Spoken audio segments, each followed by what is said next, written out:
I drove up to my secluded mountain cabin simply to winterize the pipes, and instead found my daughter-in-law tangled up with a random contractor on my living room rug. She never saw me standing outside the window. I walked away without making a sound and made one phone call. I did not call my son. I called the contractor's wife. My name is Gregory Cole, and I am 69 years old. As a retired civil engineer, I spent 40 years calculating structural loads and identifying stress points before a bridge could collapse. That same week, I watched my own family collapse under the weight of their own greed. Before I continue this story, let me know where you are watching from in the comments below. Hit like and subscribe if you have ever had to outsmart people who mistook your silence for weakness. The autumn air up in the Blue Ridge Mountains always carried a sharp bite by mid-November. I drove my reliable truck up the winding gravel path to my property just to shut off the main water valve before the winter freeze set in. My late wife and I built that log house from the ground up 30 years ago. We laid the foundation ourselves and selected every piece of timber to create a peaceful sanctuary away from the noise of the city. It held every good memory I possessed. Our son Brandon always hated the location. He preferred five-star hotels and expensive valet parking. His wife Megan agreed with him completely. She constantly called my property a rustic eyesore that needed to be bulldozed and monetized for a quick profit.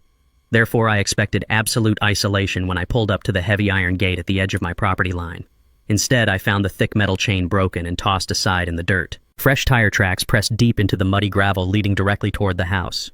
I parked my vehicle behind a thick grove of pine trees, keeping completely out of sight. My engineering instincts kicked in immediately. I analyzed a problem thoroughly before reacting to it. I walked the remaining quarter mile on foot, navigating through the dense brush so my heavy boots would not crunch on the gravel driveway. As I approached the clearing, I spotted a large white utility truck parked right near my front porch. Bold red lettering on the side doors read, "Apex Precision Contracting." I did not recognize the company name. I certainly did not hire anyone to do repair work on my property. My immediate thought was a burglary in progress. Thieves often used fake utility vehicles to strip copper wiring and valuable appliances from empty vacation homes. I approached the vehicle cautiously and memorized the license plate. The engine hood felt completely cold to the touch, meaning the occupants had been inside for a significant amount of time. I moved toward the side of the house, pressing my back against the exterior log paneling to avoid casting a shadow. I reached the kitchen window and peered through a narrow gap in the drawn curtains. The interior of my cabin was perfectly still, but a trail of discarded clothing led from the kitchen island directly into the living area. A heavy canvas tool belt sat abandoned on my wooden dining table alongside a leather purse I recognized instantly. I shifted my viewing angle to get a clear line of sight toward the stone fireplace. What I saw next eradicated any theory of a simple burglary. My daughter-in-law Megan lay completely bare on the antique Persian rug, holding onto a muscular man wearing a half-unbuttoned flannel shirt and heavy work boots. They were entirely lost in a moment of intense physical intimacy. The man had a tribal tattoo covering his right shoulder, matching the aesthetic of a rugged independent contractor. Megan arched her back and laughed loudly, echoing through the thin glass pane. That sound ignited a cold fury deep inside my chest. This was the same woman who refused to sit on my furniture during Thanksgiving dinners because she claimed the fabric aggravated her allergies. She carried herself with an air of absolute superiority, constantly judging my modest wardrobe and quiet lifestyle. She treated me like an obsolete relic of a bygone era who simply occupied space and hoarded wealth she felt entitled to. Now she was desecrating the very home she claimed to despise. I watched them for a full minute to ensure my eyes were not playing tricks on me in the fading afternoon light. There was no mistake. My son Brandon worked 50 hours a week as a mid-level bank manager to fund her luxury car leases and designer handbags. He constantly complained about his high blood pressure and mounting credit card debt. Meanwhile, his beloved wife spent her Tuesday afternoons committing adultery in my mountain retreat. A lesser man would have kicked the front door off its hinges and confronted them both, screaming for an explanation. A more emotional father would have pulled out a smartphone to record a video and send it directly to his son to ruin his marriage instantly. I did neither of those things.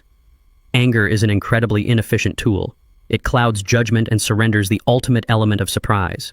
I required absolute leverage to handle the situation properly. I stepped back from the window, allowing the long shadows of the pine trees to conceal my exit. I retraced my exact path through the brush, leaving no broken twigs or footprints behind in the soft mud. I reached my truck and wrote down the company name and license plate number on a small notepad I kept on the dashboard. I navigated the treacherous curves of the mountain pass with absolute precision. My mind worked like a finely tuned machine, categorizing every detail I had just witnessed. Brandon had always been financially irresponsible, taking out loans to cover his extravagant lifestyle. Megan manipulated him effortlessly, feeding his ego while draining his bank accounts. The combination of an unfaithful wife and an unauthorized contracting vehicle pointed toward a massive financial conspiracy. I reversed down the mountain road without turning on my headlights until I safely reached the main paved highway. The entire drive back toward the city, I processed the variables of the equation in my mind. Megan possessed the gate keys because Brandon demanded a spare set for sudden emergencies. The presence of a contractor implied a specific premeditated arrangement rather than a random romantic rendezvous. I pulled over at a quiet gas station at the base of the mountain to gather intelligence. I parked my vehicle under the flickering fluorescent lights of the gas station canopy. A quick internet search for Apex Precision Contracting yielded a business profile listing a local office address and a primary contact number.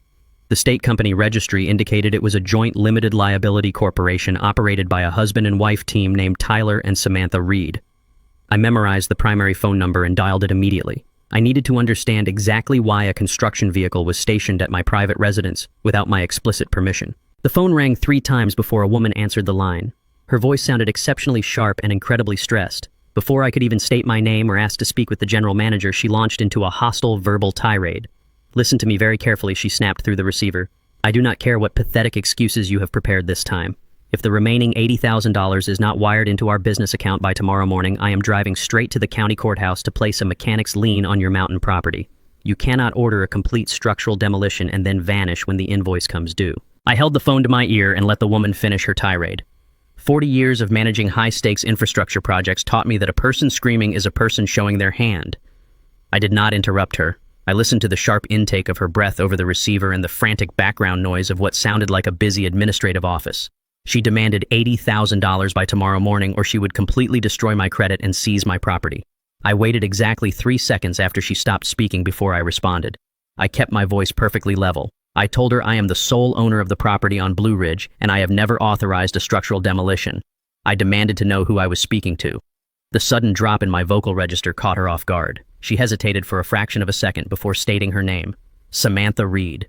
She proudly declared herself the managing partner of Apex Precision Contracting. She informed me that her husband Tyler was currently on site overseeing the initial phase of the teardown. The pieces of the puzzle clicked together with sickening precision. Tyler was the man with the tribal tattoo. He was not there to demolish a house. He was there to dismantle my family. Samantha demanded to know why I was playing games with her livelihood.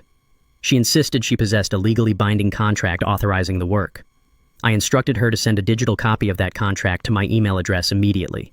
I provided my address and told her to stay on the line until the notification appeared on my screen. I stood under the harsh fluorescent lights of the gas station canopy and watched the evening fog roll down the mountain pass. The cold air bit through my jacket, but the ice forming in my veins was entirely internal. The email arrived with a sharp digital chime. I opened the attached document and zoomed in on the first page. The logo of Apex Precision Contracting sat at the top above a highly detailed demolition and reconstruction order. The total cost of the project was listed at $100,000 with an initial deposit of $20,000 already paid. The remaining balance of $80,000 was due upon the commencement of the structural teardown. I scrolled rapidly to the final page where the signature line awaited. My heart hammered a slow and heavy rhythm against my ribs. There, in bold black ink, was the signature of my son, Brandon Cole. He had signed his name on the line explicitly designated for the primary property owner. Right below his signature was a supplementary clause that made my grip tighten on the phone casing. The clause stated that Brandon was operating under a durable power of attorney. A small attached legal addendum claimed the primary owner was experiencing rapid cognitive decline and was no longer fit to manage financial or property affairs. My own son had documented me as a senile invalid to authorize a fraudulent contract. I closed my eyes and traced the timeline backward. Exactly 3 months ago, Brandon had visited my home complaining about the mounting stress of his banking job. He casually mentioned that my mountain cabin needed extensive roof repairs and winterization before the snow hit. He offered to handle the entire logistical process to save me the headache. He told me it would cost exactly $80,000 to hire a premium firm to handle the specialized work. I wired the money directly into his personal checking account that very afternoon. I wanted to ease his burden. Instead, I had unknowingly funded a catastrophic betrayal. Brandon kept the money. He paid a meager $20,000 deposit to Tyler and Samantha to start a fake project. He used the rest to fund his luxury lifestyle and keep his demanding wife satisfied. And Tyler, instead of working, was spending his afternoons violating my home with Megan. I lifted the phone back to my ear. Samantha was breathing heavily on the other end of the line, demanding an explanation for the delay. I told her the contract she held was entirely fraudulent. I explained that Brandon Cole had zero legal ownership of the property and absolutely no power of attorney over my affairs. I heard a sharp gasp escape her lips as the financial reality of the situation struck her. She had committed her company resources to a worthless piece of paper. She began to panic, muttering that Tyler assured her the client was simply a difficult old man who needed to be handled firmly. I cut through her rising hysteria. I proposed a face-to-face meeting in the city tomorrow morning. I promised to show her the bank records proving I had transferred the exact amount to Brandon 3 months ago. I needed her to understand that we were both victims of a coordinated deception.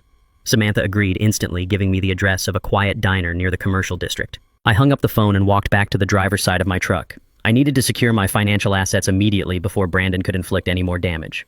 I slid into the driver's seat and opened my mobile banking application. My intention was to take a high-resolution screenshot of the $80,000 wire transfer to use as undeniable proof during my meeting with Samantha. I entered my secure passcode and waited for the dashboard to load.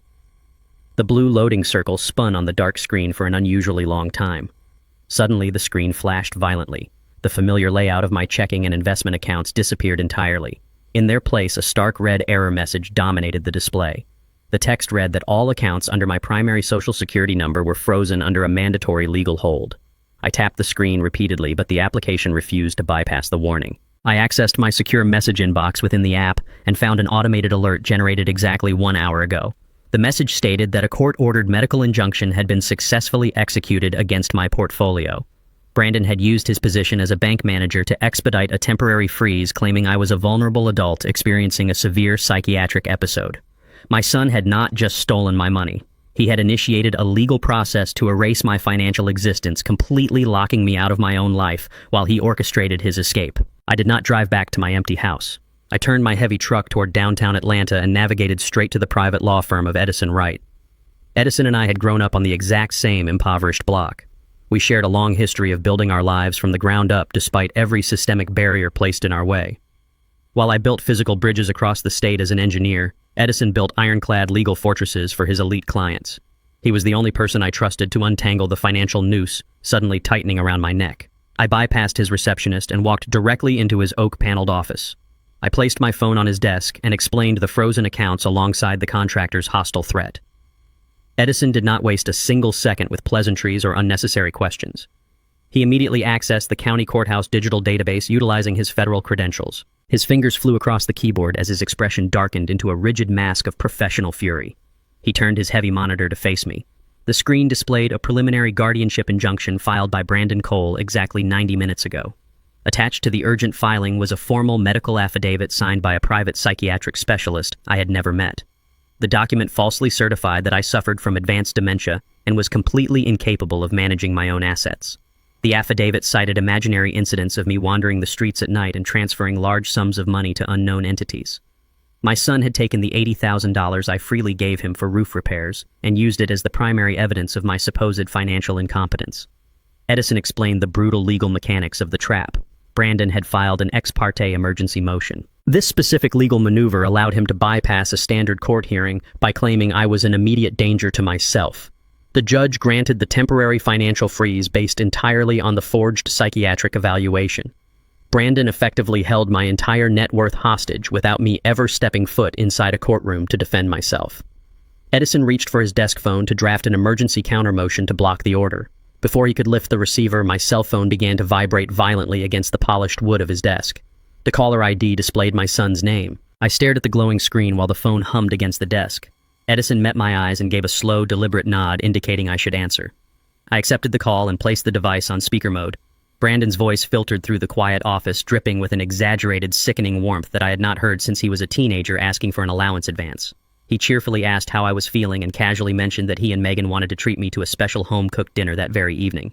He claimed he had just received a massive promotion at the bank and wanted to celebrate his newfound success with his favorite person in the world. The audacity of his cheerful tone was absolutely staggering. He was inviting me to celebrate his career advancement while actively utilizing his banking credentials to block my access to my own retirement funds.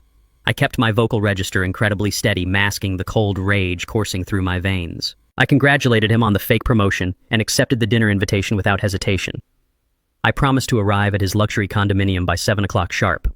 I disconnected the call and looked back at Edison. We both knew exactly what this dinner represented. It was a calculated ambush. They needed to observe me in person to ensure the financial freeze had successfully trapped me without raising my immediate suspicion. I instructed Edison to hold off on filing the counter motion until tomorrow morning. I needed to walk into their trap voluntarily to gather the remaining pieces of their overarching conspiracy. I left the law firm and drove toward the upscale downtown district where Brandon resided. He lived in a sprawling penthouse overlooking the bright city skyline. It was a lavish residence he could never actually afford on his salary alone. His lifestyle was sustained entirely by a mountain of hidden credit card debt and my continuous silent financial bailouts over the past 5 years. I parked my truck in the underground visitor garage and took the private elevator up to the top floor. I prepared my mind to face the man I raised and the woman who openly despised me. I stepped out of the elevator and walked down the pristine marble hallway. I rang the doorbell once. Megan swung the heavy wooden door open almost immediately. She wore a flawless designer dress and a welcoming smile that failed to reach her cold, calculating eyes. Just hours ago, I had watched this exact woman writhing on my cabin floor with a random contractor. Now she was playing the role of the devoted, caring daughter-in-law perfectly. Megan ushered me into the expansive dining room with feigned enthusiasm. Brandon stood by the custom kitchen island, pouring a glass of expensive red wine. He rushed over to embrace me, clapping me firmly on the back as if we were best friends. He loudly proclaimed how incredibly happy he was to see me looking so well. He guided me toward the head of the long glass dining table with an uncomfortable level of physical assistance. He deliberately treated me as if my bones were made of fragile glass and my mind was actively failing. Megan brought out a steaming porcelain bowl of my favorite roasted vegetable soup and placed it directly in front of me. As she set the bowl down, she casually let a glossy stack of heavy paper brochures slide from her manicured fingers onto the glass table. The brochures spread out perfectly next to my silver spoon. The bold lettering on the covers advertised a premier assisted living and memory care facility located 3 hours outside the city. The facility promised 24-hour lockdown security for patients suffering from severe cognitive decline. Brandon took a slow sip of his wine and leaned forward across the table. He adopted a deeply patronizing tone, speaking to me as if I were a frightened toddler. He mentioned that he had spoken to my neighbors earlier this week. He blatantly lied, claiming the neighbors reported seeing me wandering around the local grocery store parking lot completely lost and disoriented. Megan quickly chimed in, placing a comforting hand over mine. She smoothly added that I had also forgotten how to drive to their condominium yesterday. This was an event that never actually occurred. They were actively gaslighting me right inside their home, laying the psychological groundwork to justify the legal guardianship papers they had already filed behind my back. I did not raise my voice or defend my perfect memory. I employed my engineering discipline and played the exact role they required for their scheme. I let my shoulders slump slightly forward. I stared at my hands and offered a weak, trembling apology, feigning mild confusion and deep exhaustion. A brief, triumphant glance passed between Brandon and Megan. They fully believed their manipulation had broken my spirit entirely. Megan stood up and turned her back to the table, walking toward the large stainless steel refrigerator to fetch a bottle of sparkling water. Brandon momentarily looked down at his phone to respond to an incoming text message. I used that singular window of distraction to scan the kitchen counter behind him. Sitting openly beside the wine rack was a thick manila folder stamped with a commercial architectural firm's logo. The cover page was clearly visible under the recessed lighting. It contained fully approved blueprints to bulldoze my mountain cabin entirely. The schematics detailed the construction of a massive multi-level boutique luxury resort on my private land. Pinned to the top of the blueprints was an active commercial loan agreement featuring a massive unauthorized mortgage taken out against the projected value of my stolen property. My eyes locked onto the crisp white header of the blueprint document resting on the marble counter. Vanguard Architectural Solutions. The bold black print detailed a $2.5 million commercial development loan approved directly against my pristine mountain property. Brandon and Megan were not merely trying to steal my liquid retirement savings. They were leveraging my entire life's work to build a boutique luxury resort. I committed the specific loan identification number and the primary architectural contact to memory, just as Megan turned back toward the dining table carrying a crystal pitcher of sparkling water. I immediately shifted my gaze back to my trembling hands and maintained the fabricated posture of a frail, confused old man. Megan poured the water with a bright, practiced smile. She urged me to eat the roasted vegetable soup before it grew cold. I picked up my heavy silver spoon and began to eat. The soup tasted perfectly normal, rich with roasted garlic and heavy cream. Every single swallow revolted my stomach, but my immediate survival depended on absolute, unquestioning compliance. A seasoned civil engineer knows that you never alert an unstable structure that you are about to dismantle its foundation. You let the compromised stress points bear the weight until you are safely out of the blast radius. I consumed the entire bowl of soup while Brandon continuously fed me fabricated stories about my rapidly declining mental state. I nodded along to his vicious lies, offering quiet apologies for my supposed forgetfulness. They exchanged another triumphant look across the table. They fully believed they had successfully subdued the final obstacle in their grand financial scheme. I wiped my mouth with a linen napkin and slowly stood up from the table, leaning heavily against the back of the tall dining chair for dramatic effect. I told them I felt suddenly exhausted and needed to return to my own home to rest. Brandon offered to drive me with a tone dripping in fake filial devotion. I firmly declined, stating I preferred the quiet drive to clear my head. Megan walked me to the front door, handing me my wool coat with a chillingly gentle touch. She told me to sleep well and promised they would handle absolutely everything for me from now on.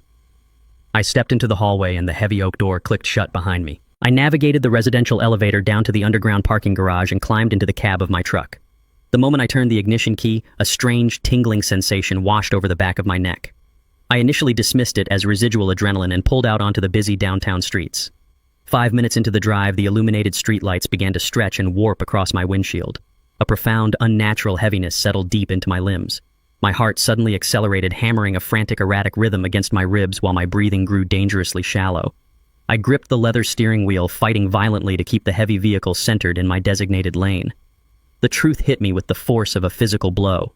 The roasted vegetable soup was not merely a family dinner. It was a targeted chemical weapon. Megan had laced my food with a heavy, concentrated sedative. She did not want me to rest peacefully in my bed. She needed me to crash my vehicle. They required a documented catastrophic medical emergency to finalize their fraudulent guardianship petition. A sudden car accident or a public collapse would provide the exact judicial ammunition Brandon needed to seize absolute control over my entire life. My analytical mind raced against the thick chemical fog invading my brain. I remembered Megan's extensive history with potent prescription anxiety medications. She had undoubtedly emptied a lethal dose of her own pills into my bowl while Brandon distracted me with false concern. The betrayal transcended financial greed and crossed directly into attempted manslaughter. My vision narrowed into a dark, terrifying tunnel.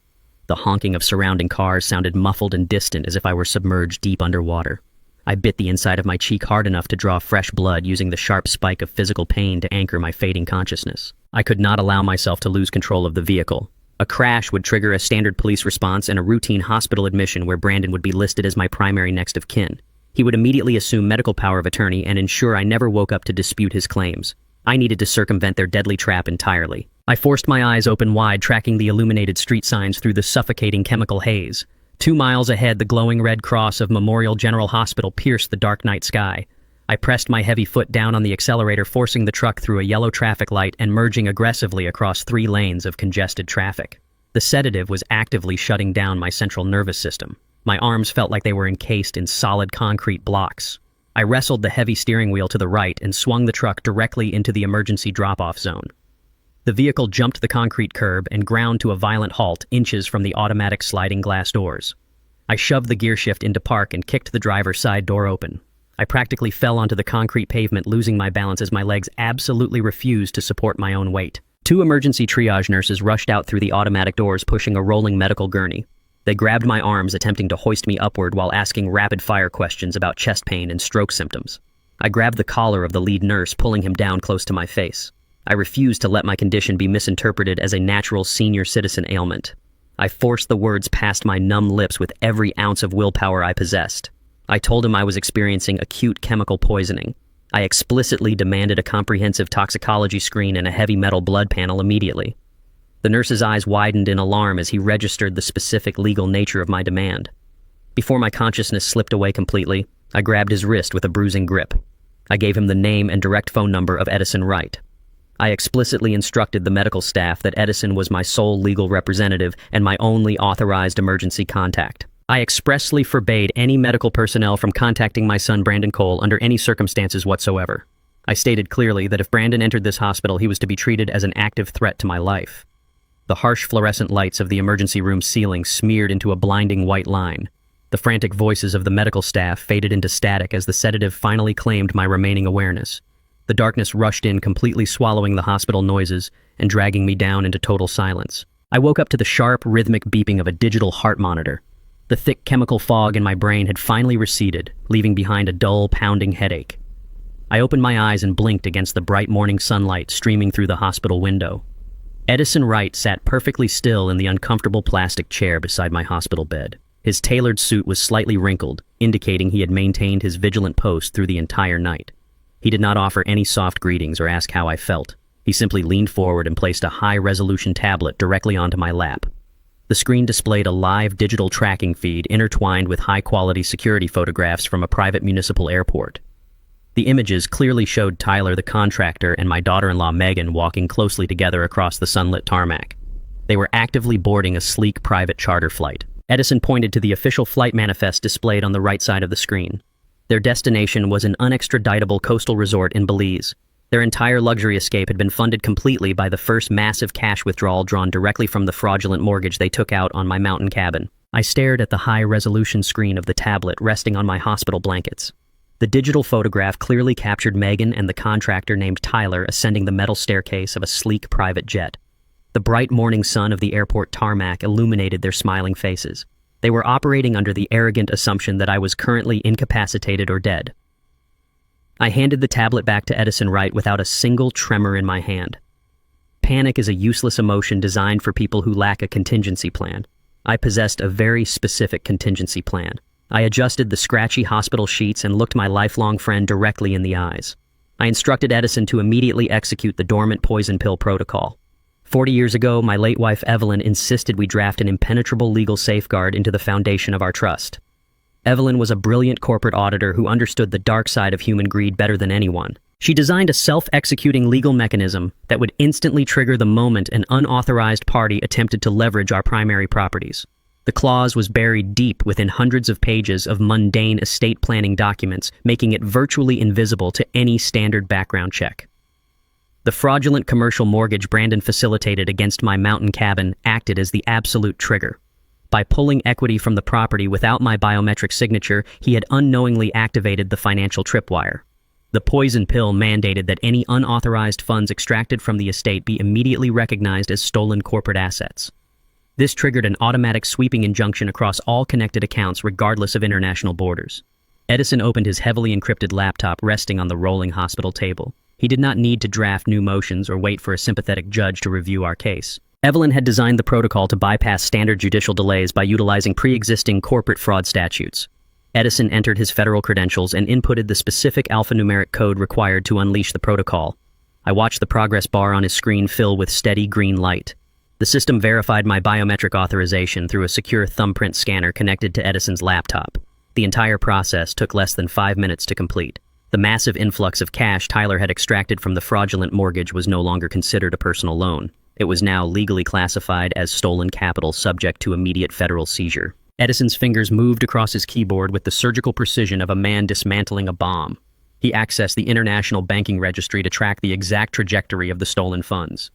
Tyler was meticulous. He routed the $2.5 million through 3 different shell companies before depositing the massive sum into an offshore account based in the Cayman Islands.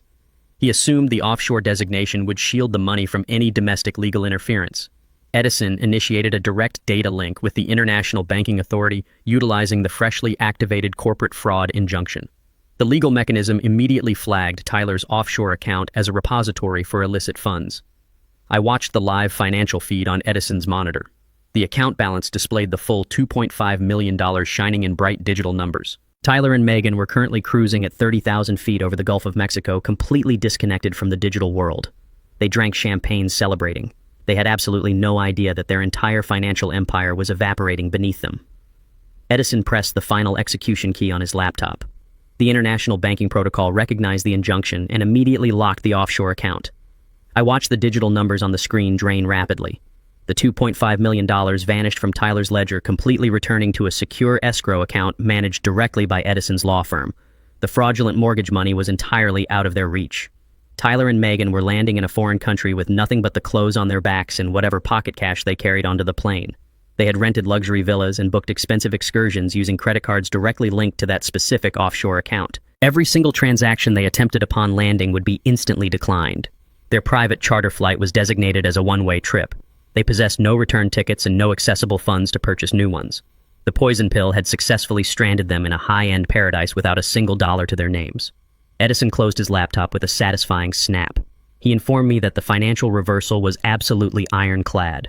No lawyer in the world could undo the seizure without my explicit physical presence in a federal courtroom. We had severed their financial lifeline with a few keystrokes. Tyler believed he had orchestrated the perfect crime by exploiting a seemingly vulnerable old man. He thought his rugged charm and construction background provided the perfect cover for a sophisticated financial heist.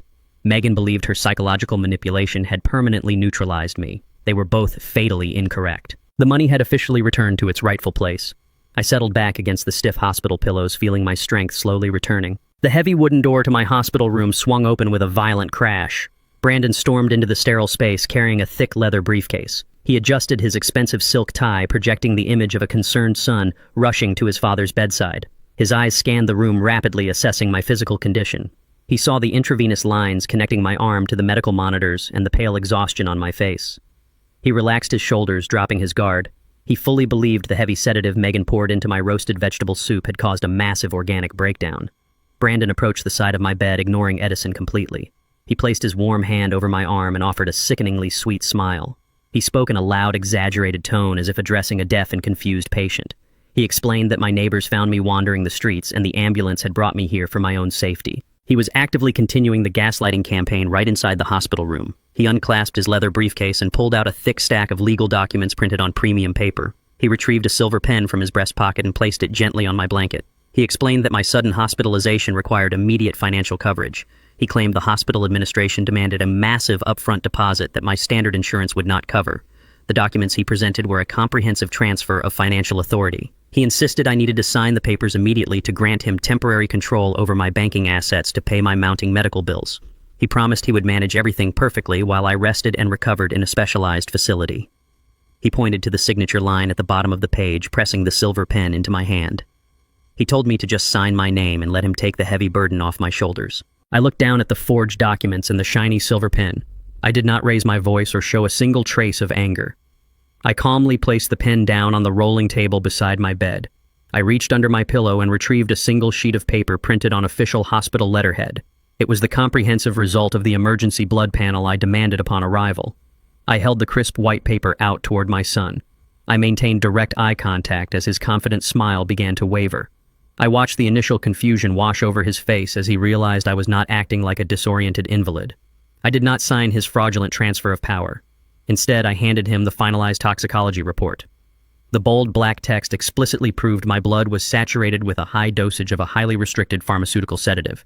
It was the exact same medication prescribed directly to his wife, Megan. Brandon stared at the bold black text of the hospital laboratory header. He read the precise chemical name of the heavy sedative aloud. His arrogant posture collapsed for a fraction of a second before his intense delusion rebuilt his defensive wall. He threw the official toxicology report onto the sterile hospital blanket and loudly declared it a bureaucratic mistake. He insisted the emergency room nurses had mixed up my blood samples with another psychiatric patient to cover their own incompetence. He paced the length of the small room, waving his hands aggressively. He shouted that my rapidly declining mental state was causing me to fabricate paranoid conspiracies against my own family. Edison Wright sat perfectly still in the corner chair, watching Brandon unravel with the cold, clinical gaze of a seasoned prosecutor. Brandon pulled his expensive smartphone from his tailored jacket pocket. His thumbs tapped the screen frantically. He announced he was calling Megan right now to prove she had absolutely nothing to do with my medical crisis. He confidently stated that his loving wife was currently enjoying a 3-day holistic wellness retreat at an exclusive spa resort. He pressed the phone to his ear and waited. The call went straight to a generic automated voicemail.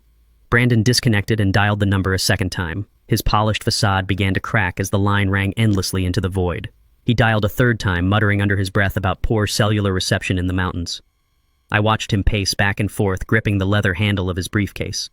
His expensive dress shoes squeaked against the polished linoleum floor. He was a man desperately clinging to a fabricated reality because the actual truth was entirely too devastating for his fragile ego to process. I let him dial her number a fourth time. I allowed the agonizing silence of the unanswered call to completely fill the hospital room. He needed to feel the absolute void of her physical absence before I delivered the final structural blow to his crumbling marriage. Brandon lowered the phone, slowly staring at the blank screen with mounting panic and a heavy breathing pattern. I reached toward the rolling bedside table and retrieved a thick manila envelope Edison had prepared for me earlier that morning. I did not speak a single word as I slid the envelope across the white blanket toward my son. Brandon stared at the brown paper packaging with obvious hesitation.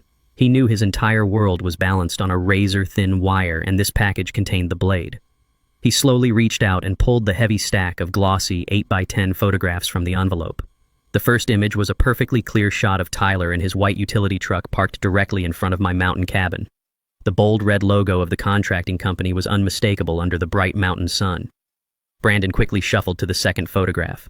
This picture captured Tyler and Megan carrying a large cooler of expensive alcohol through my front door, laughing intimately. The third and fourth photographs were the images I had explicitly captured through my kitchen window. They displayed Megan and Tyler in a state of absolute, undeniable physical intimacy on my antique Persian rug. Brandon stared at the glossy paper. The color completely drained from his face, leaving him looking like a hollow shell of a man. His mouth opened, but his vocal cords refused to produce a single sound. The expensive smartphone slipped from his trembling fingers and crashed violently onto the hard floor of the hospital room. The screen shattered upon impact, mirroring the sudden destruction of his carefully curated life. He was staring at irrefutable visual evidence that his devoted wife was carrying on a brazen affair with the exact contractor they had hired to orchestrate their financial heist. The spa retreat was a blatant lie designed to give Megan the necessary window to finalize her escape. He finally realized she had poisoned me to trigger the legal guardianship clause and then immediately fled the country with her lover using his stolen mortgage funds. Brandon dropped the photographs onto the floor alongside his broken phone. He backed away from my hospital bed until his shoulders hit the cold painted wall. His breath came in short, ragged gasps. He pressed the palms of his hands against his eyes, trying to physically block out the reality of his profound failure. He had betrayed his own father to build an empire for a woman who viewed him as nothing more than a convenient financial stepping stone. I fully expected my son to fall to his knees and beg for my forgiveness. I anticipated a tearful apology for drugging my food and attempting to steal my life savings. I severely underestimated the depth of his boundless entitlement. Brandon slowly lowered his hands from his face. His expression morphed from devastating shock into absolute venomous rage. He did not apologize for the sedative coursing through my veins. He did not ask for my help to recover the stolen mortgage funds. Instead, he stepped away from the wall and pointed a trembling finger directly at my chest. He screamed that this entire catastrophe was completely my fault. His voice echoed down the sterile hospital corridor as he blamed my conservative financial habits for his desperate actions. He shouted that I had hoarded millions of dollars in liquid assets while forcing him to struggle through life on a miserable corporate salary. He claimed I was a selfish tyrant who cared more about a rotting log cabin than the success of my own blood relative. He viciously stated that I forced him to secure that unauthorized commercial mortgage because I refused to freely hand over my wealth to fund his real estate ventures. He twisted the narrative, entirely casting himself as the tragic victim of my oppressive financial control. He insisted Megan only cheated on him because the crushing weight of his hidden debt had destroyed their marriage. He blamed me for her infidelity. He blamed me for the poison in my blood. He blamed me for every single consequence of his own catastrophic decisions. I remained perfectly silent against the hospital pillows. Arguing with a cornered narcissist is a profound waste of energetic resources. Brandon snatched his leather briefcase off the foot of my bed. He leaned over me with his face flushed with uncontrollable anger. He swore he would not let me win this war. He threatened to proceed with the emergency competency hearing regardless of the toxicology report. He declared he would hire the most ruthless medical experts in the state to prove my paranoia had driven away his wife and destroyed his family. He turned on his heel and stormed out of the hospital room, slamming the heavy door behind him with enough force to rattle the medical monitors attached to my bed. The intense silence settled back over the room, leaving a heavy tension in the air. Edison Wright calmly reached down and picked up the scattered photographs from the linoleum floor. He placed them neatly back into the manila envelope, preserving the evidence of the confrontation. Before either of us could analyze Brandon and his unhinged outburst, Edison felt his encrypted smartphone chime with a high-priority alert. Edison tapped the screen and his professional composure hardened into a grim mask of absolute readiness.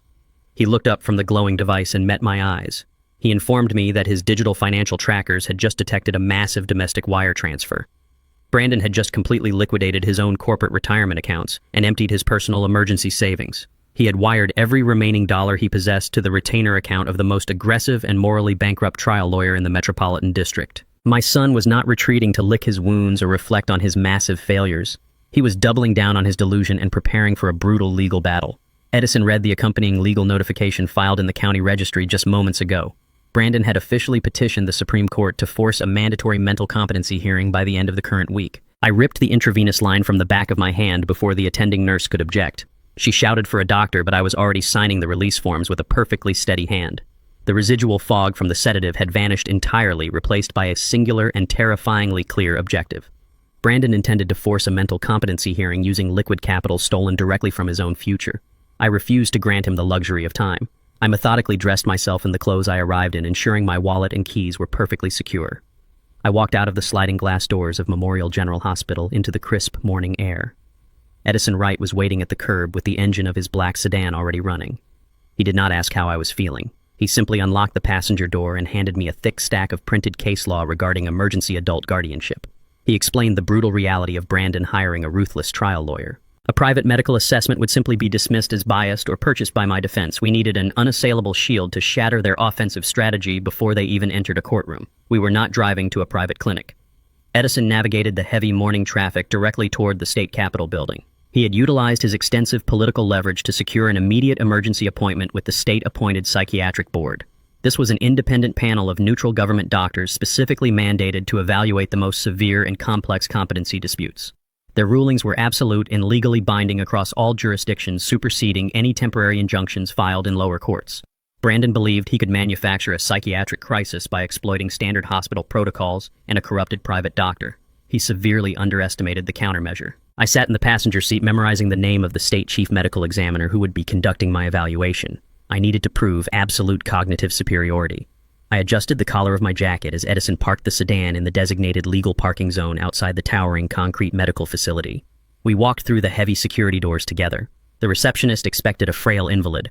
I presented my identification with absolute authority, stating my full name and my direct intention to undergo a voluntary total cognitive evaluation. There was no hesitation in my voice. I was a man operating at the absolute peak of my analytical abilities. The evaluation room was intentionally designed to induce anxiety. It was a sterile, windowless chamber featuring harsh overhead lighting and a single metal desk bolted directly to the floor. 3 state-appointed psychiatrists sat across from me holding identical clipboards. They observed my posture, my eye contact, and the cadence of my speech with intense scrutiny. They expected to evaluate a confused senior citizen suffering from advanced dementia and paranoid delusions. I treated their examination exactly like a complex structural engineering audit.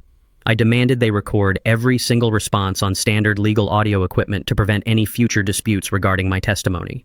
The chief medical examiner initiated the assessment with standard memory retention exercises. I repeated sequences of arbitrary numbers backward and forward without breaking eye contact. I recited specific dates, technical specifications from bridge projects I managed 30 years ago, and the exact legal phrasing of the fraudulent guardianship petition my son had filed against me. The doctors escalated the difficulty of the testing protocol, moving into complex spatial reasoning and logical deduction matrices. I dismantled their puzzles effortlessly. I calculated structural load-bearing equations verbally, demonstrating a level of mental acuity that visibly stunned the medical panel. I detailed the precise chemical composition of the heavy sedative Megan had slipped into my meal, explaining exactly how the pharmaceutical agents temporarily suppressed my central nervous system without causing permanent tissue damage. The board members stopped writing on their clipboards. The intense interrogation evolved into a genuine conversation between intellectual equals. They realized instantly that the initial private affidavit submitted by Brandon was a complete fabrication. I did not just pass their cognitive evaluation. I completely dominated the examination parameters. After exactly 2 hours of relentless psychological testing, the chief medical examiner placed his pen down on the metal desk. He looked at his colleagues and gave a slow, definitive nod. He stated clearly that my mental capacity was not merely competent but exceptionally sharp. He drafted a comprehensive medical directive right there in the room. This document legally invalidated the previous fraudulent assessment and granted me a certified certificate of absolute mental clarity. The state seal was stamped directly onto the thick parchment, making it an unassailable legal weapon. No trial lawyer in the country could dispute a unanimous ruling from the highest independent medical board in the state. I folded the certified document carefully and placed it into the breast pocket of my jacket. I had effectively stripped Brandon of his primary weapon. He could no longer hide behind the false narrative of a tragic medical decline. I walked out of the evaluation chamber and met Edison in the main lobby. He saw the state-sealed document in my hand and nodded. The defensive phase of our operation was officially complete. It was time to initiate the offensive strike. My cell phone vibrated violently against my ribs the moment we stepped out of the state medical facility and into the bright afternoon sun. The caller ID displayed an unknown number, but my analytical mind immediately recognized the area code corresponding to the local contracting business. I answered the call without breaking my stride toward Edison's vehicle. Samantha Reed spoke in a hushed, frantic whisper completely devoid of her previous abrasive arrogance. She had not called to threaten me with a mechanic's lien. She called because she had just uncovered the full magnitude of her husband's deception. While Tyler was stranded penniless in Belize, Samantha had forcefully breached his locked private office in their shared home. She tore through his filing cabinet, searching for the missing $80,000. Instead of bank statements, she discovered a hidden secondary ledger meticulously documenting a vicious extortion racket. Samantha read the contents of the ledger directly to me over the phone. Her voice shook with a mixture of profound betrayal and raw terror. Tyler had not simply seduced my daughter-in-law for a fleeting romantic encounter. He had methodically targeted her to leverage the illicit affair to completely trap my son. Tyler possessed high-definition photographs of himself and Megan spanning several months. He had systematically blackmailed Brandon, threatening to expose the devastating infidelity to his wealthy banking colleagues and destroy his polished corporate reputation entirely. Brandon was a coward who valued his public image above his own flesh and blood. The fraudulent commercial mortgage on my mountain cabin was not merely a greedy business venture, it was a desperate forced payout. Tyler extorted the massive loan approval by holding Brandon's entire marriage and career hostage. Brandon had actively bulldozed his own father to pay off his wife's lover. Samantha realized she was legally married to a predator who had weaponized their contracting business to launder extortion money. She begged me for immunity, offering to hand over the physical ledger to my legal team immediately. I promised to protect her if she surrendered the documents without hesitation. Before I could instruct Edison to arrange a secure evidence transfer, my phone emitted a sharp, high-pitched chime. Samantha had sent a direct link via text message. I opened the application and stared at a live security video feed transmitting directly from a hidden camera Samantha had installed in Tyler's office years ago. The grainy footage displayed the interior of the darkened room. The heavy wooden door splintered open violently. Brandon staggered into the frame holding a massive red plastic container. He was completely unhinged. His expensive tailored suit was ruined and his face was twisted in absolute manic desperation. I watched through this glowing screen of my phone as my own son unscrewed the cap of the container. He was actively pouring gallons of highly flammable gasoline directly over the metal filing cabinets containing the extortion ledger. He intended to incinerate the evidence of his profound failure and burn the entire house to the ground regardless of who was standing inside it. The glowing screen of my smartphone illuminated the dark interior of Edison Wright's vehicle. I watched the live security feed with absolute clarity. My son Brandon stood in the center of Tyler's home office. He held a massive red plastic container. He tipped the spout forward and a thick stream of gasoline splashed directly over a row of heavy metal filing cabinets. The liquid pooled on the hardwood floor and soaked into the expensive rug. Brandon moved with frantic, chaotic energy. His expensive tailored suit was heavily stained and his tie hung loosely around his neck. He muttered to himself, kicking a wooden chair out of his way to douse the remaining corners of the room. He believed incinerating the extortion ledger would magically erase his catastrophic failures. He was attempting to destroy the only evidence that could legally untangle him from Tyler's web. I did not shout at the screen or drop the phone in shock. I pulled my secondary cell phone from my jacket pocket and immediately dialed emergency services. The dispatcher answered on the first ring. I kept my voice entirely level and devoid of any panic. I provided the exact residential address Samantha had shared with me minutes earlier. I informed the dispatcher that an active arson attempt was currently in progress at that location. The operator asked for a description of the suspect. I described my own son with surgical precision. I detailed his exact height, his dark suit, and his frantic demeanor. I explicitly stated that he was actively pouring accelerant and possessed the means to ignite the structure.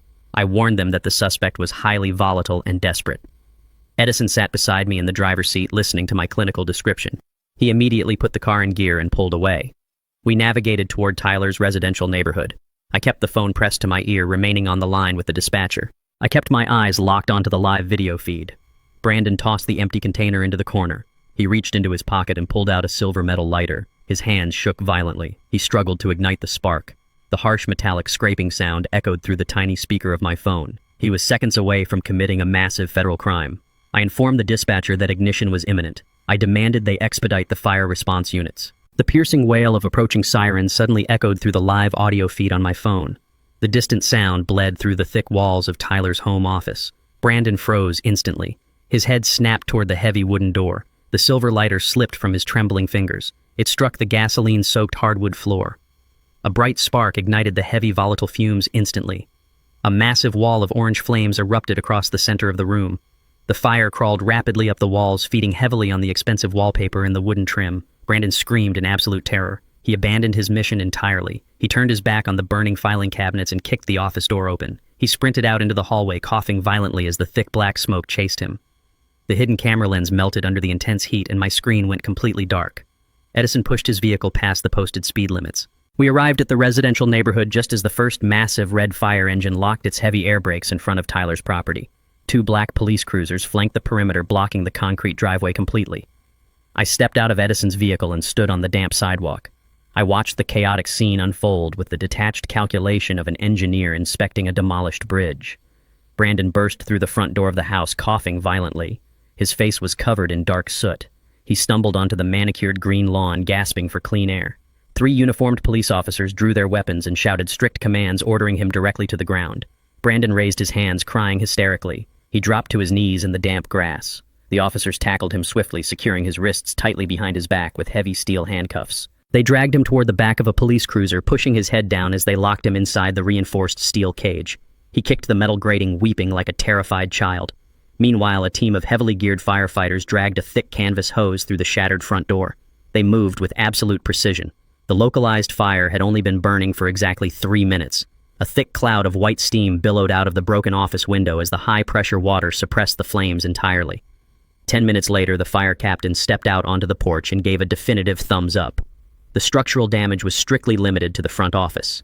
Samantha arrived in her vehicle and sprinted toward the police line. She authorized them to retrieve the heavy metal filing cabinets. The intense heat had scorched the exterior paint, but the solid steel structure held strong.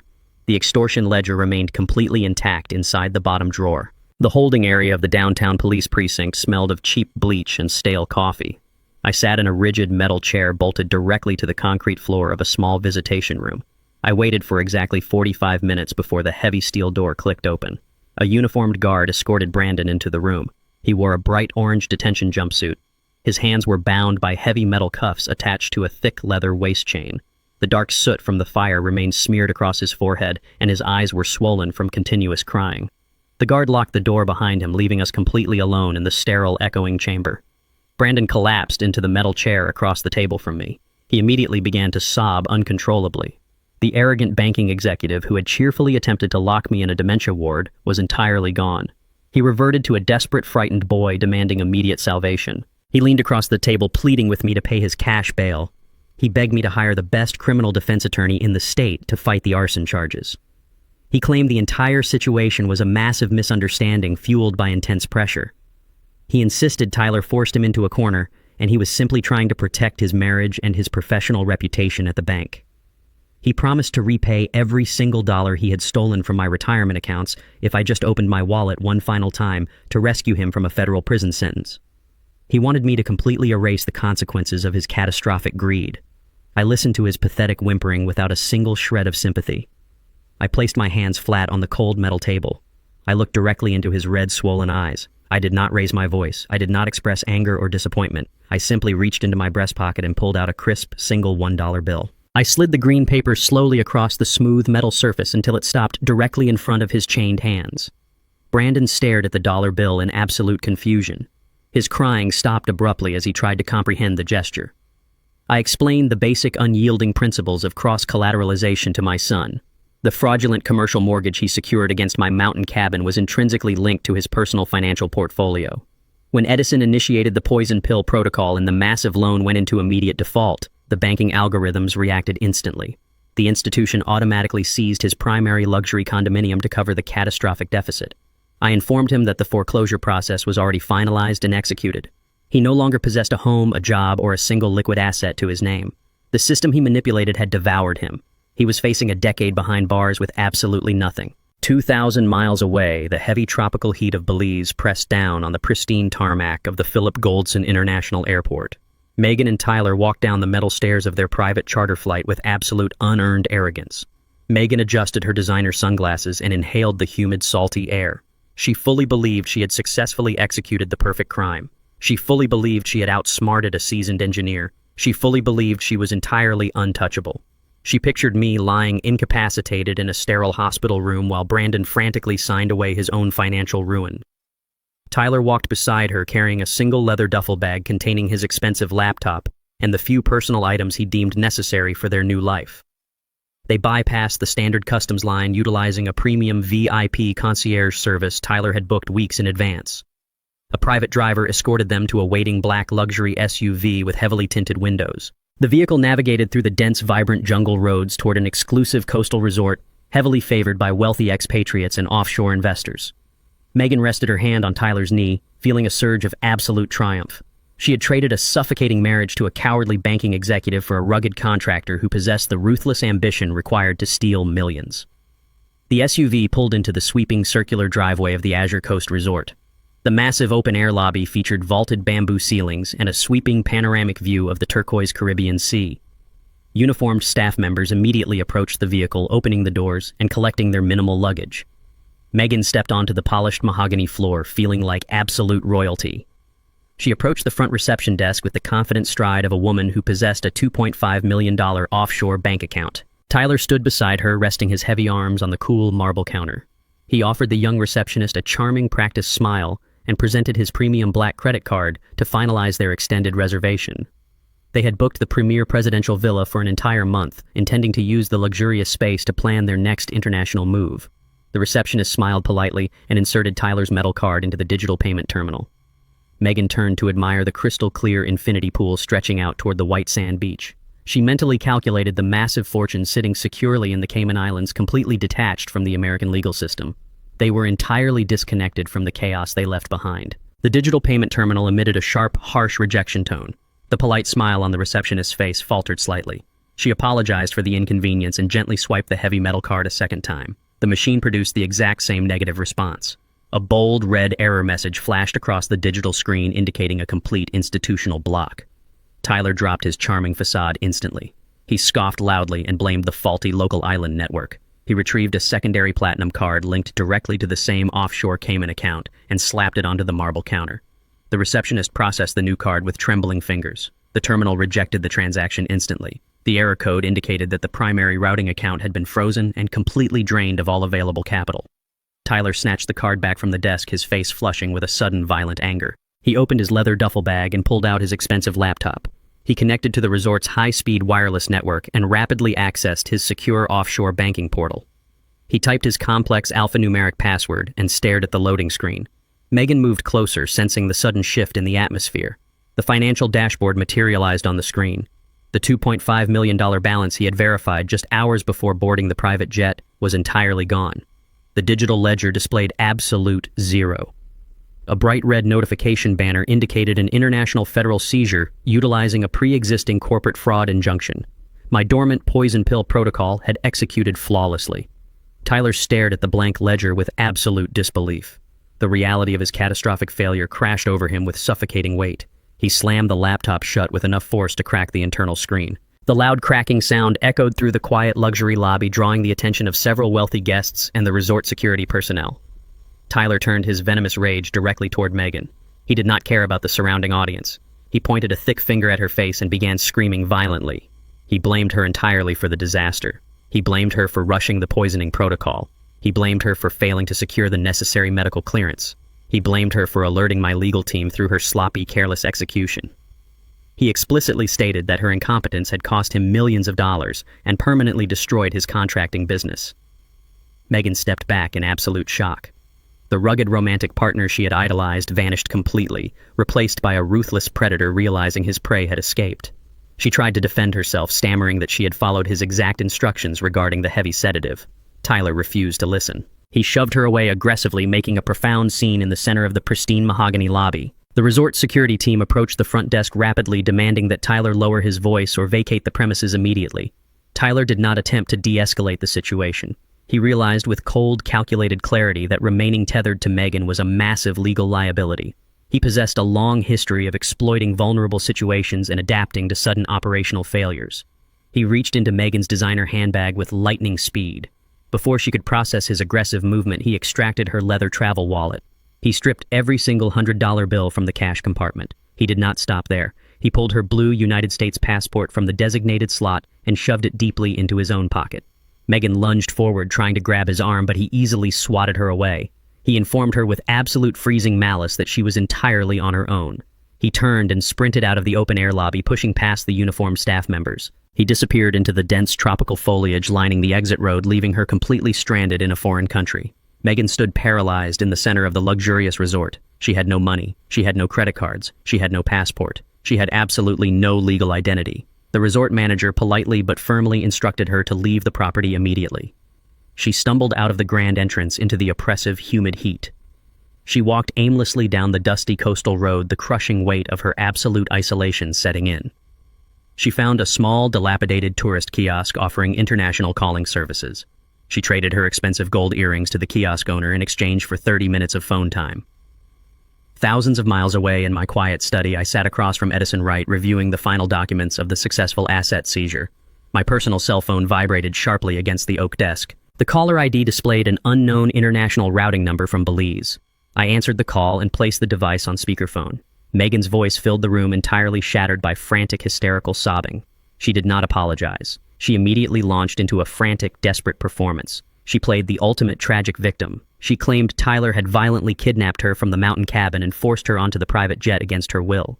She openly wept, swearing that Tyler held a weapon to her head and physically forced her to empty the heavy sedative into my roasted vegetable soup.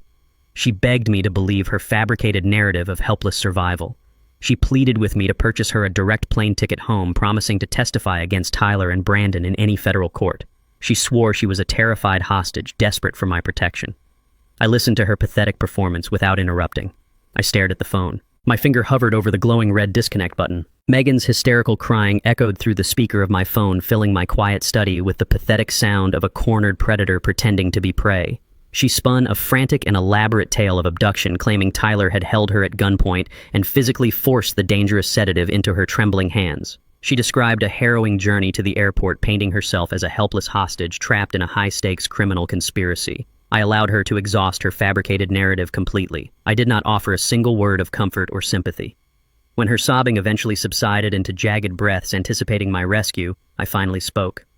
I kept my voice entirely flat and devoid of any emotional warmth. I informed Megan that her dramatic performance was a spectacular waste of oxygen.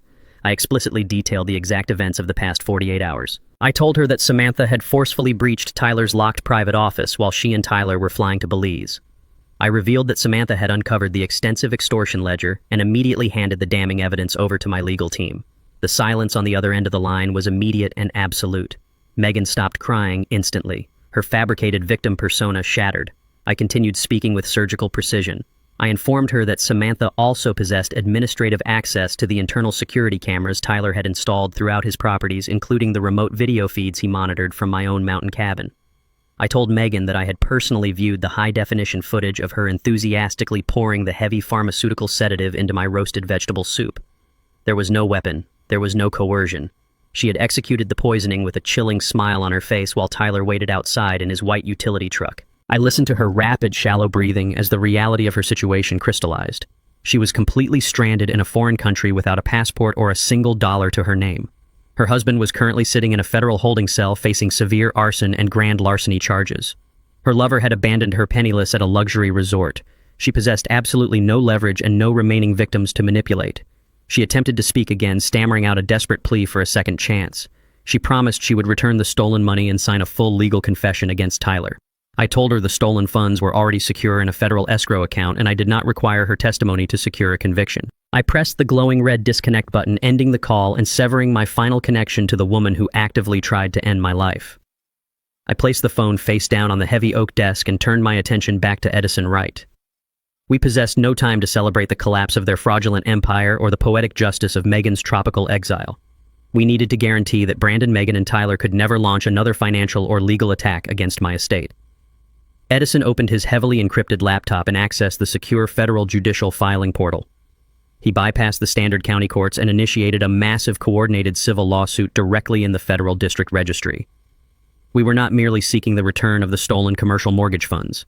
We were actively pursuing maximum punitive damages against all three individuals for organized grand larceny, criminal conspiracy, and premeditated elder abuse. Edison methodically attached the digital evidence to the federal filing, ensuring the judge possessed an irrefutable timeline of their crimes. He uploaded the certified document from the state psychiatric board proving my absolute mental competency. He attached the official hospital toxicology report confirming the severe pharmaceutical poisoning. He included the digitized extortion ledger Samantha had provided proving a sustained criminal conspiracy to extort capital from my son. He finally uploaded the high-definition security footage demonstrating the premeditated poisoning and Brandon's frantic arson attempt at the contracting office. The legal documents were designed to act as an impenetrable iron wall around my wealth and my personal freedom. Edison executed the digital filing with a sharp strike of his keyboard. The federal system registered the massive lawsuit, instantly locking the personal and business assets of all three defendants across every single domestic and international financial institution. Brandon was already facing severe criminal charges for the arson attempt, but this civil suit guaranteed that even if he secured a favorable plea deal, he would spend the rest of his natural life paying heavy restitution to my estate. The lawsuit explicitly named Megan as a primary conspirator, ensuring that if she ever managed to secure temporary travel documents and return to the United States, she would be immediately served with a federal subpoena the second she stepped off the plane. Tyler was named as the chief orchestrator of the extortion ring.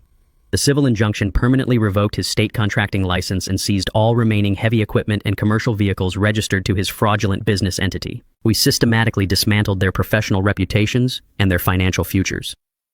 Edison closed his laptop and poured us 2 glasses of sparkling water. The defensive perimeter was fully established. The sharp chime of my front door security system interrupted the quiet concentration in my study. I accessed the live high-definition camera feed through the tablet resting on my desk. A sharply dressed man in a tailored gray suit stood on my front porch holding a pristine leather briefcase. I immediately recognized his arrogant posture and slick professional appearance. It was Dr. Albright, the corrupt private psychiatrist Brandon had heavily bribed to sign the initial fraudulent competency evaluation. He was the man who had certified me as a severe dementia patient requiring immediate institutionalization without ever conducting a physical examination or speaking a single word to me. I walked down the main hallway and pulled open the heavy oak front door. Dr. Albright offered a practiced, reassuring smile that completely failed to reach his cold, calculating eyes. He clearly assumed I was still a vulnerable senior citizen he could easily manipulate. He stepped forward and immediately proposed a cowardly legal transaction. He claimed he had been deeply deceived by Brandon's manipulative lies regarding my cognitive health. He insisted he was merely an innocent victim of my son's desperate financial schemes. He offered to testify against Brandon in any upcoming criminal proceedings and provide all communication records between them to strengthen my case. In exchange for his expert testimony, he demanded absolute legal immunity from our sweeping civil lawsuit and a signed non-disclosure agreement preventing me from discussing his involvement in the failed guardianship petition. He wanted to quietly erase his blatant medical malpractice and protect his highly lucrative private psychiatric practice. He reached into his premium leather briefcase and pulled out a thick stack of prepared confidentiality contracts. I did not invite him inside my home. I stood firmly in the doorway, blocking his entry completely. I looked at the fraudulent legal documents in his hand and then directly into his eyes. I informed him that I do not negotiate with white-collar criminals who weaponize their medical credentials for personal profit. I explained that Brandon was already facing decades in a federal prison facility. I explained that I did not require a corrupted doctor's cowardly testimony to secure a guilty verdict. Dr. Albright's confident smile vanished instantly. His face flushed with sudden panic as he realized his standard manipulation tactics were failing miserably. He raised his voice aggressively, demanding that I sign the immunity agreement to save myself years of agonizing legal battles.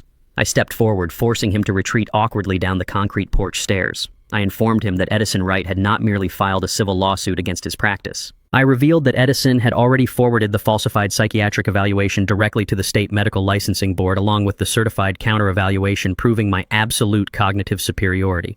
I stated clearly that the board had convened an emergency disciplinary hearing that very morning. Dr. Albright's cell phone began to ring loudly in his jacket pocket.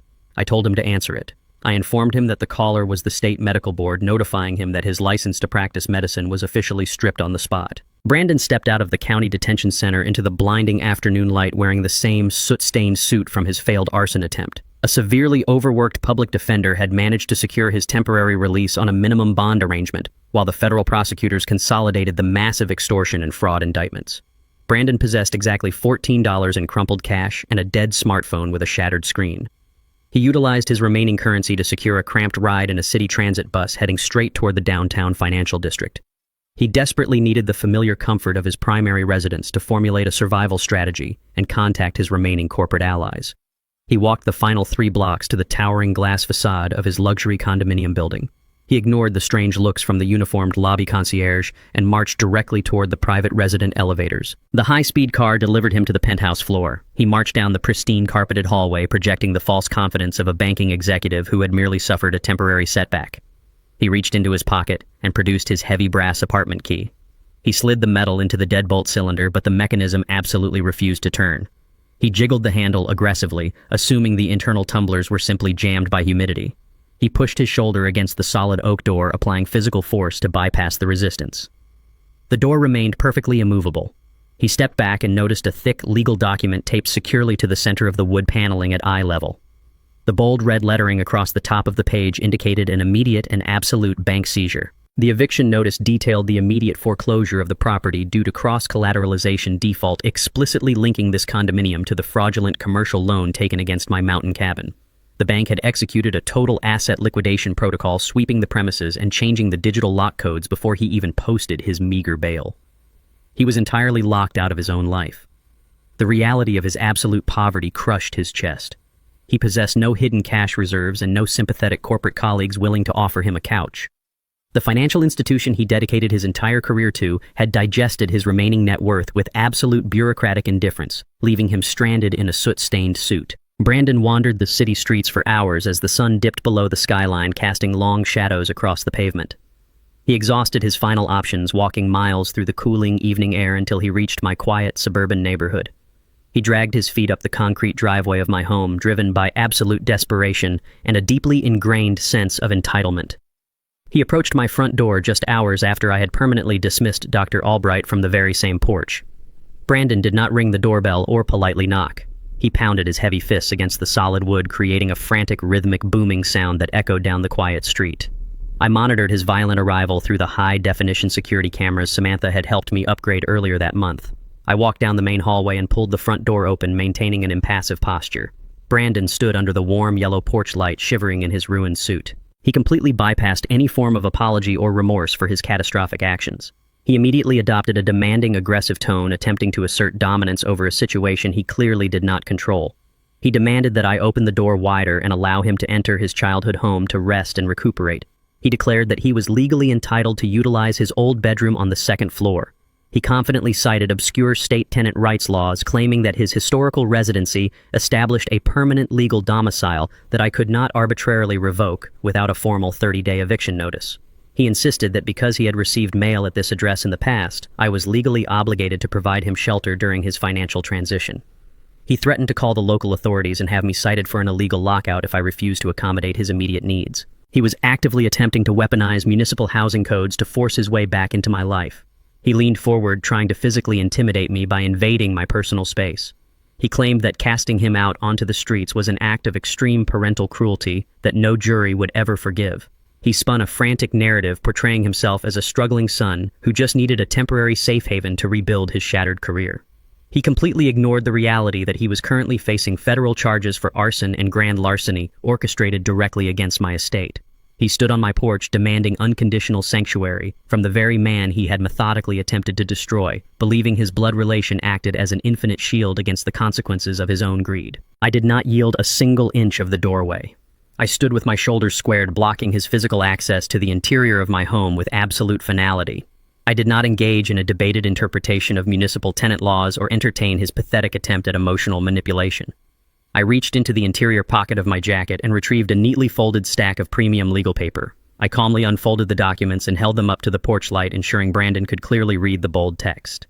It was a high-resolution printed copy of the exact fraudulent commercial mortgage documents he had filed against my mountain property. I pointed a steady finger at the bottom of the last page. The forgery of my signature was executed with meticulous precision, demonstrating a calculated, premeditated intent to steal my lifelong investments. I forced him to look directly at the physical evidence of his profound betrayal. I informed my son that this document represented the absolute termination of our familial relationship. I stated clearly that a man who orchestrates a multi-million-dollar heist against his own father forfeits any implicit right to sanctuary or parental protection. I completely dismantled his absurd legal argument regarding historical residency. I explained that tenant rights do not apply to an active criminal suspect who has demonstrably targeted the property owner for financial ruin. I looked directly into his panicked eyes and delivered the final, absolute boundary. I informed Brandon that harboring a known felon actively under federal indictment is a serious crime that I absolutely refuse to commit. I stated that crossing my threshold would constitute a severe violation of the comprehensive restraining order Edison Wright had finalized with the county judge earlier that afternoon. I warned him that my security system was actively recording his presence, and any further aggressive action would result in immediate incarceration. The absolute coldness of my delivery finally shattered his arrogant delusion. He realized I would not shield him from the storm he had deliberately created. I stepped back inside my home and shut the heavy oak door, completely engaging the solid steel deadbolt with a loud, definitive click. The sound echoed across the porch, severing his final lifeline. Brandon snapped completely under the crushing weight of his total isolation. He turned away from the locked front door and sprinted down the porch stairs with manic energy. He locked his crazed eyes onto my heavy utility vehicle parked securely in the driveway.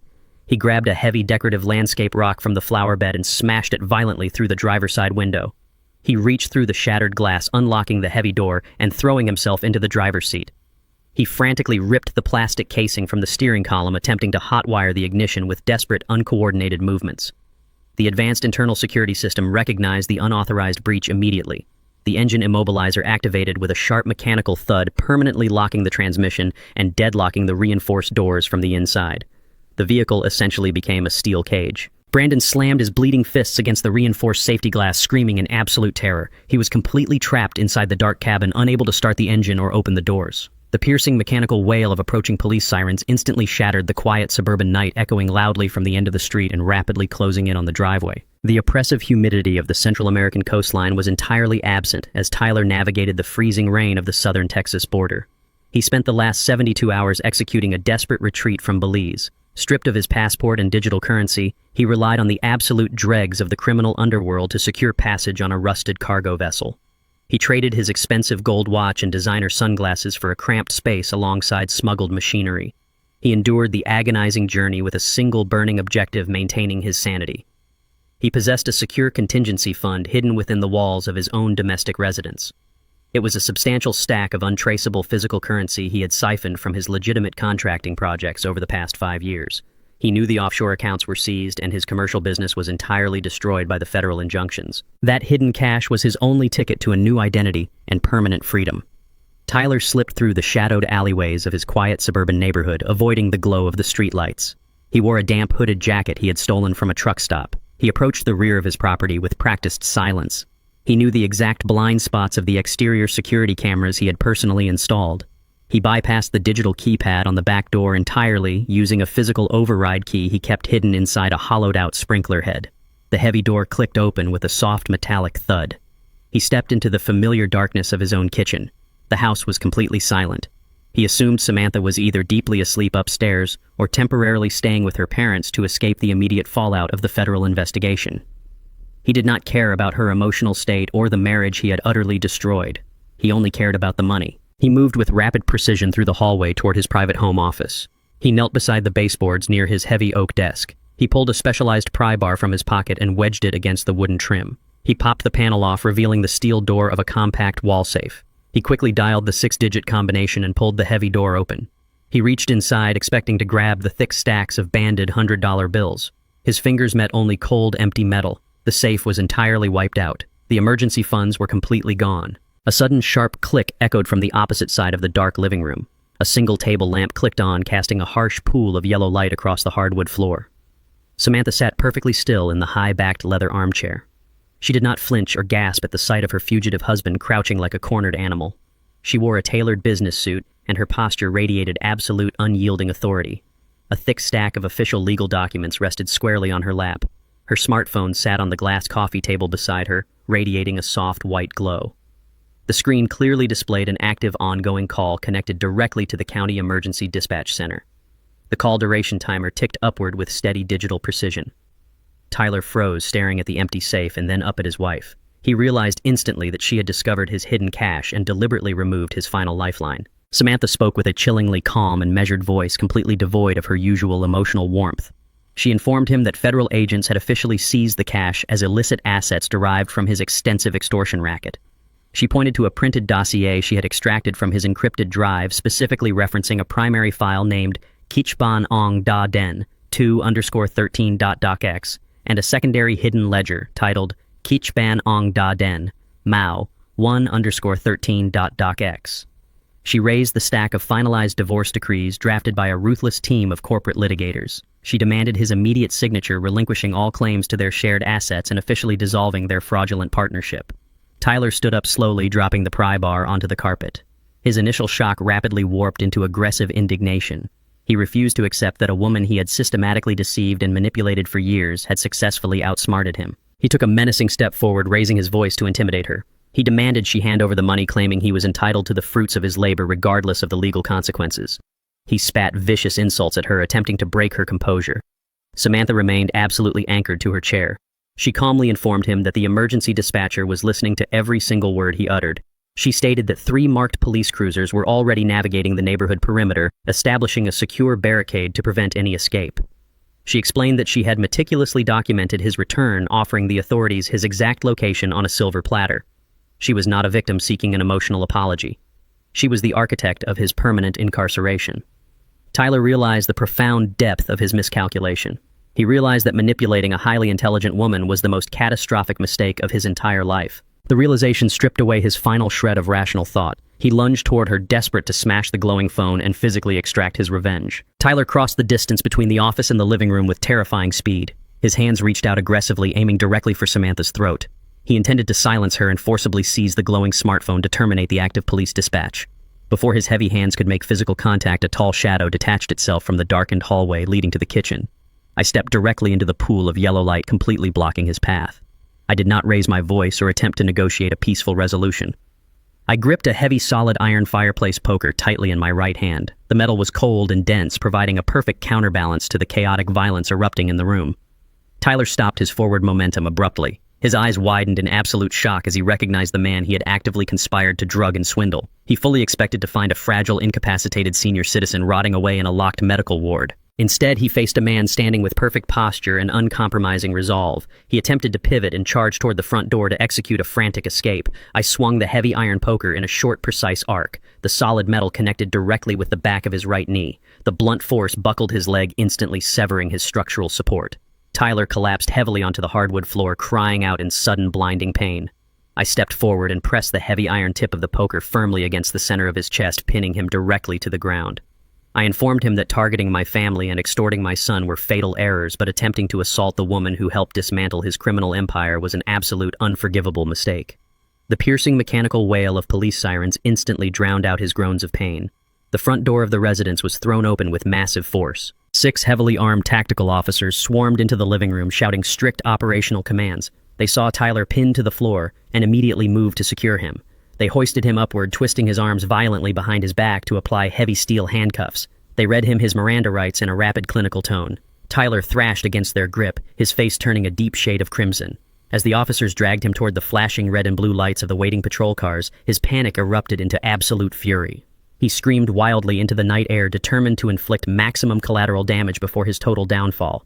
He shouted that he was not the mastermind behind the fraudulent commercial mortgage. He screamed that the entire illicit financial operation was originally designed and officially sanctioned by a senior internal executive at the bank. He explicitly shrieked the name of Brandon's direct corporate supervisor, declaring that the bank executive had orchestrated the entire heist from the very beginning. The heavy oak door closed behind the tactical team, leaving my living room in absolute silence. Tyler's desperate screaming echoed down the suburban street before being abruptly cut off by the slamming of a reinforced police cruiser door.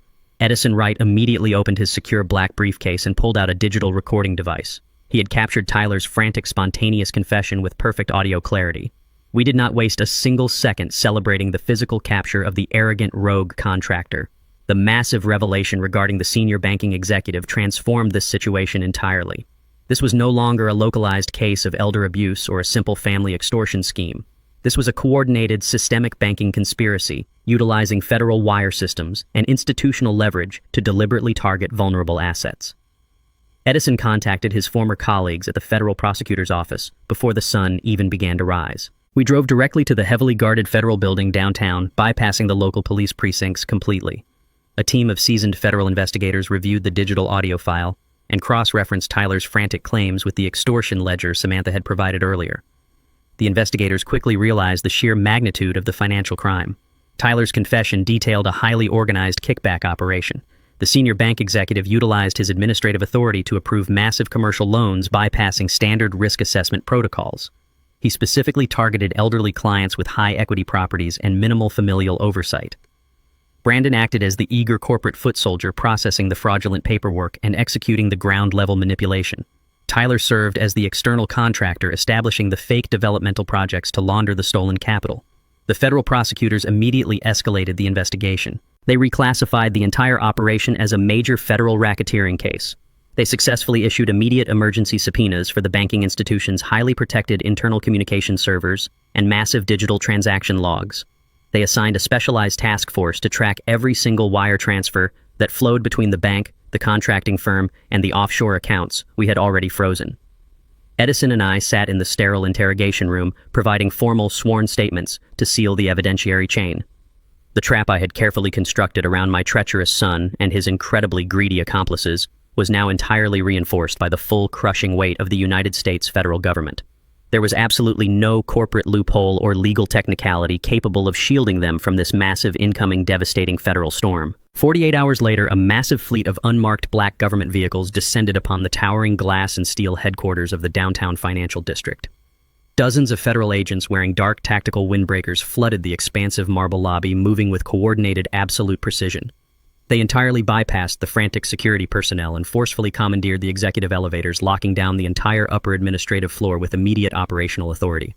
The banking executives who had previously ignored my son's predatory behavior were forced to stand helplessly against the glass walls while armed agents systematically seized their desktop computers, encrypted hard drives, and physical document files. The lead federal investigator marched directly into the expansive corner office belonging to Brandon's direct supervisor. The arrogant executive who had orchestrated the massive fraud ring attempted to aggressively invoke his corporate legal counsel. But the federal agents offered absolutely no room for negotiation or delay. They secured his wrists tightly with heavy steel handcuffs and paraded him directly through the center of the crowded trading floor. Hundreds of financial employees watched in absolute stunned silence as the supposedly untouchable executive was dragged toward the freight elevators, completely stripped of his pristine corporate armor. The subsequent institutional panic was immediate and absolute. The banking conglomerate faced an immediate catastrophic public relations disaster and the terrifying prospect of a massive federal oversight audit. The board of directors desperately attempted to mitigate the extensive damage by cooperating fully and unconditionally with the federal mandate. They instantly completely froze the accounts of every single employee associated with the fraudulent commercial lending division, severing their access to the building. More importantly, the lead federal prosecutor assigned to the racketeering case filed an emergency judicial motion directly addressing my stolen property. The presiding judge reviewed the irrefutable evidence of internal corporate fraud and the forged signatures Brandon had actively utilized to secure the massive loan. The judicial ruling was delivered with unprecedented speed. The federal court officially and permanently nullified the commercial mortgage attached to my mountain cabin. The massive crushing debt that had hung over my head was entirely erased from the public registry. The bank was legally forced to release all existing liens and formally issue a comprehensive certified letter of apology acknowledging their severe systemic institutional failure. I stood quietly in Edison Wright's office holding the certified nullification document in my hands. The heavy anchor of financial ruin Brandon had chained around my neck was permanently shattered. My mountain sanctuary was completely secure. The criminal infrastructure that enabled his intense greed was thoroughly dismantled. The massive financial institution had completely digested its own corrupt leadership. The arrogant predators were finally locked inside the very cage they had built for me. The final unraveling of my son's life arrived not with a violent confrontation, but with a pathetic electronic chime. My personal cell phone vibrated sharply on the kitchen counter, displaying an automated prompt from a federal detention center. The robotic voice requested authorization to accept a collect call from a federal inmate. I pressed the corresponding digital key and waited in absolute silence. Brandon's voice filtered through the terrible audio connection, completely stripped of his habitual corporate arrogance. He was no longer the sharply dressed banking executive dictating the terms of my aggressive dementia diagnosis. He was a terrified, broken man, locked entirely inside a cold concrete cell, facing a guaranteed 10-year sentence in a maximum security federal prison. He began to weep openly into the receiver, the jagged, pathetic sobs echoing through the tiny digital speaker. He abandoned all remaining pretenses and immediately resorted to desperate, agonizing begging. He claimed the harsh, uncompromising reality of the federal holding facility had completely shattered his distorted perspective. He swore he understood the catastrophic magnitude of his horrific crimes and pleaded for a single microscopic shred of paternal mercy. He was utterly terrified of the impending sentencing hearing rapidly approaching on the court docket.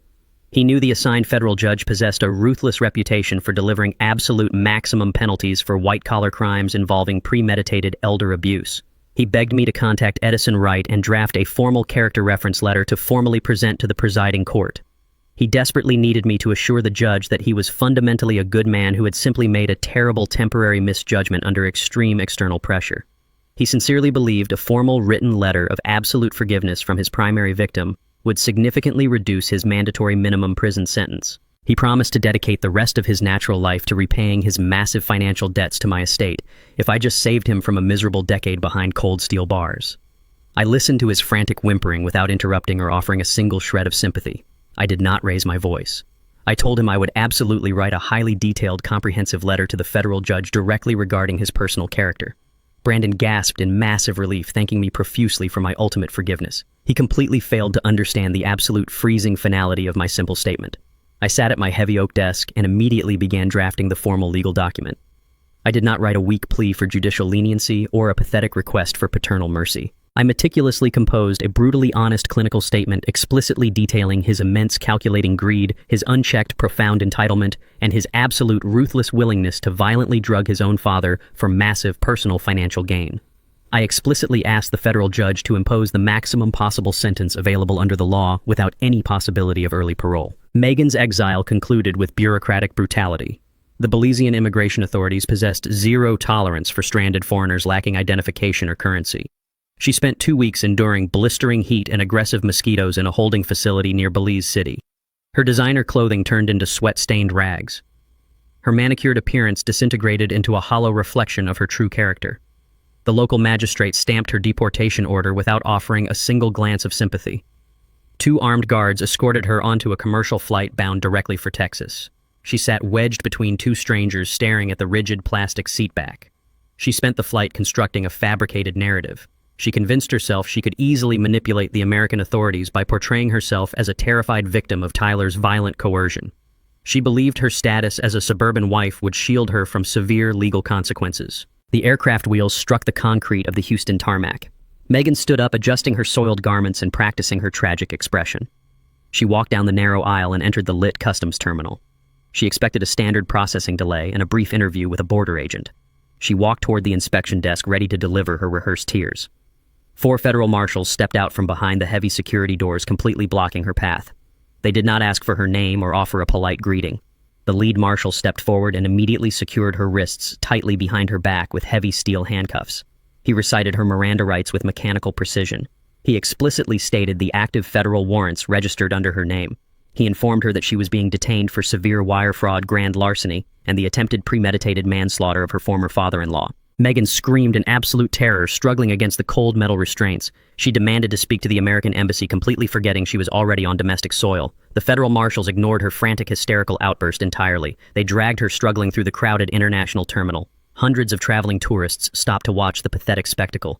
The arrogant woman who had enthusiastically poisoned my soup and plotted to steal millions was paraded through the airport like a common violent criminal. They shoved her into the back of a heavily armored federal transport vehicle, locking the steel cage firmly. The heavy metal doors slammed shut, sealing her completely inside the American justice system. The federal detention center smelled of bleach and absolute despair. Megan sat shivering in a sterile, windowless interrogation room wearing a bright orange institutional jumpsuit. The harsh fluorescent lights exposed every single line of exhaustion and panic on her face. She spent 48 hours locked in a concrete cell, desperately trying to summon an attorney who would represent her without a massive upfront retainer.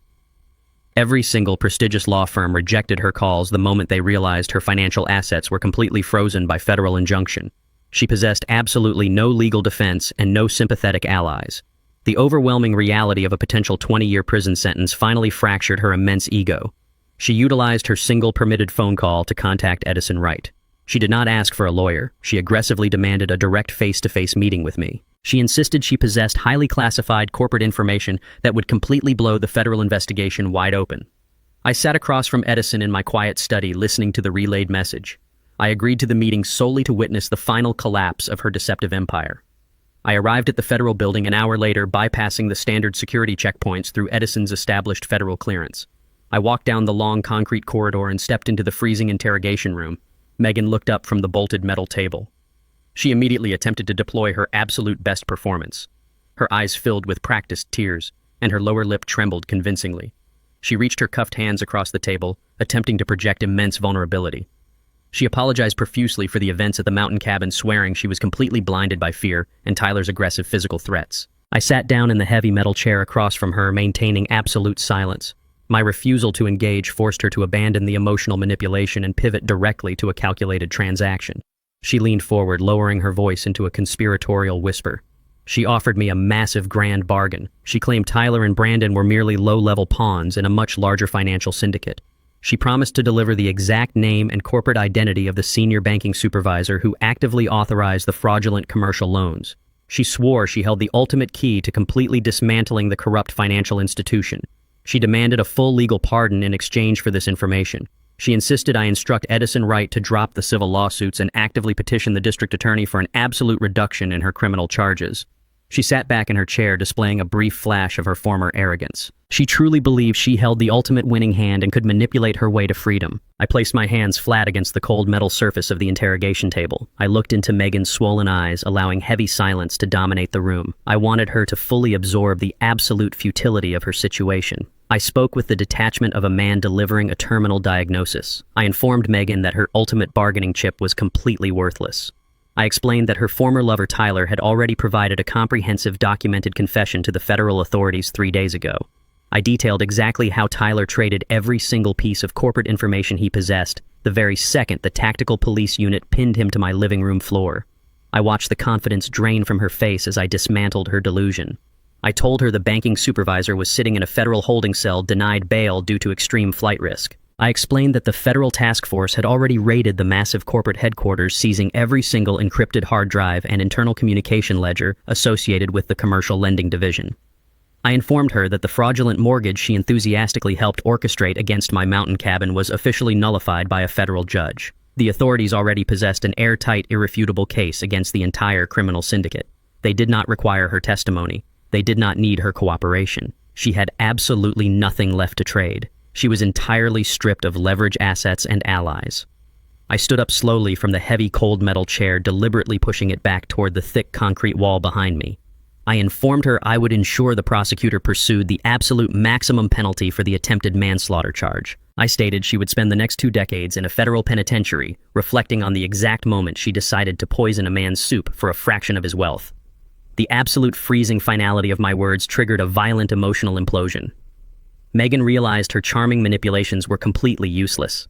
She slammed her chained fists violently against the metal table. She shrieked hysterically, cursing my name and promising complete vengeance. She swore she would destroy my pristine reputation. She threatened to contact every major media outlet in the country, twisting the narrative to claim I was an abusive, controlling tyrant who actively destroyed his own son's marriage.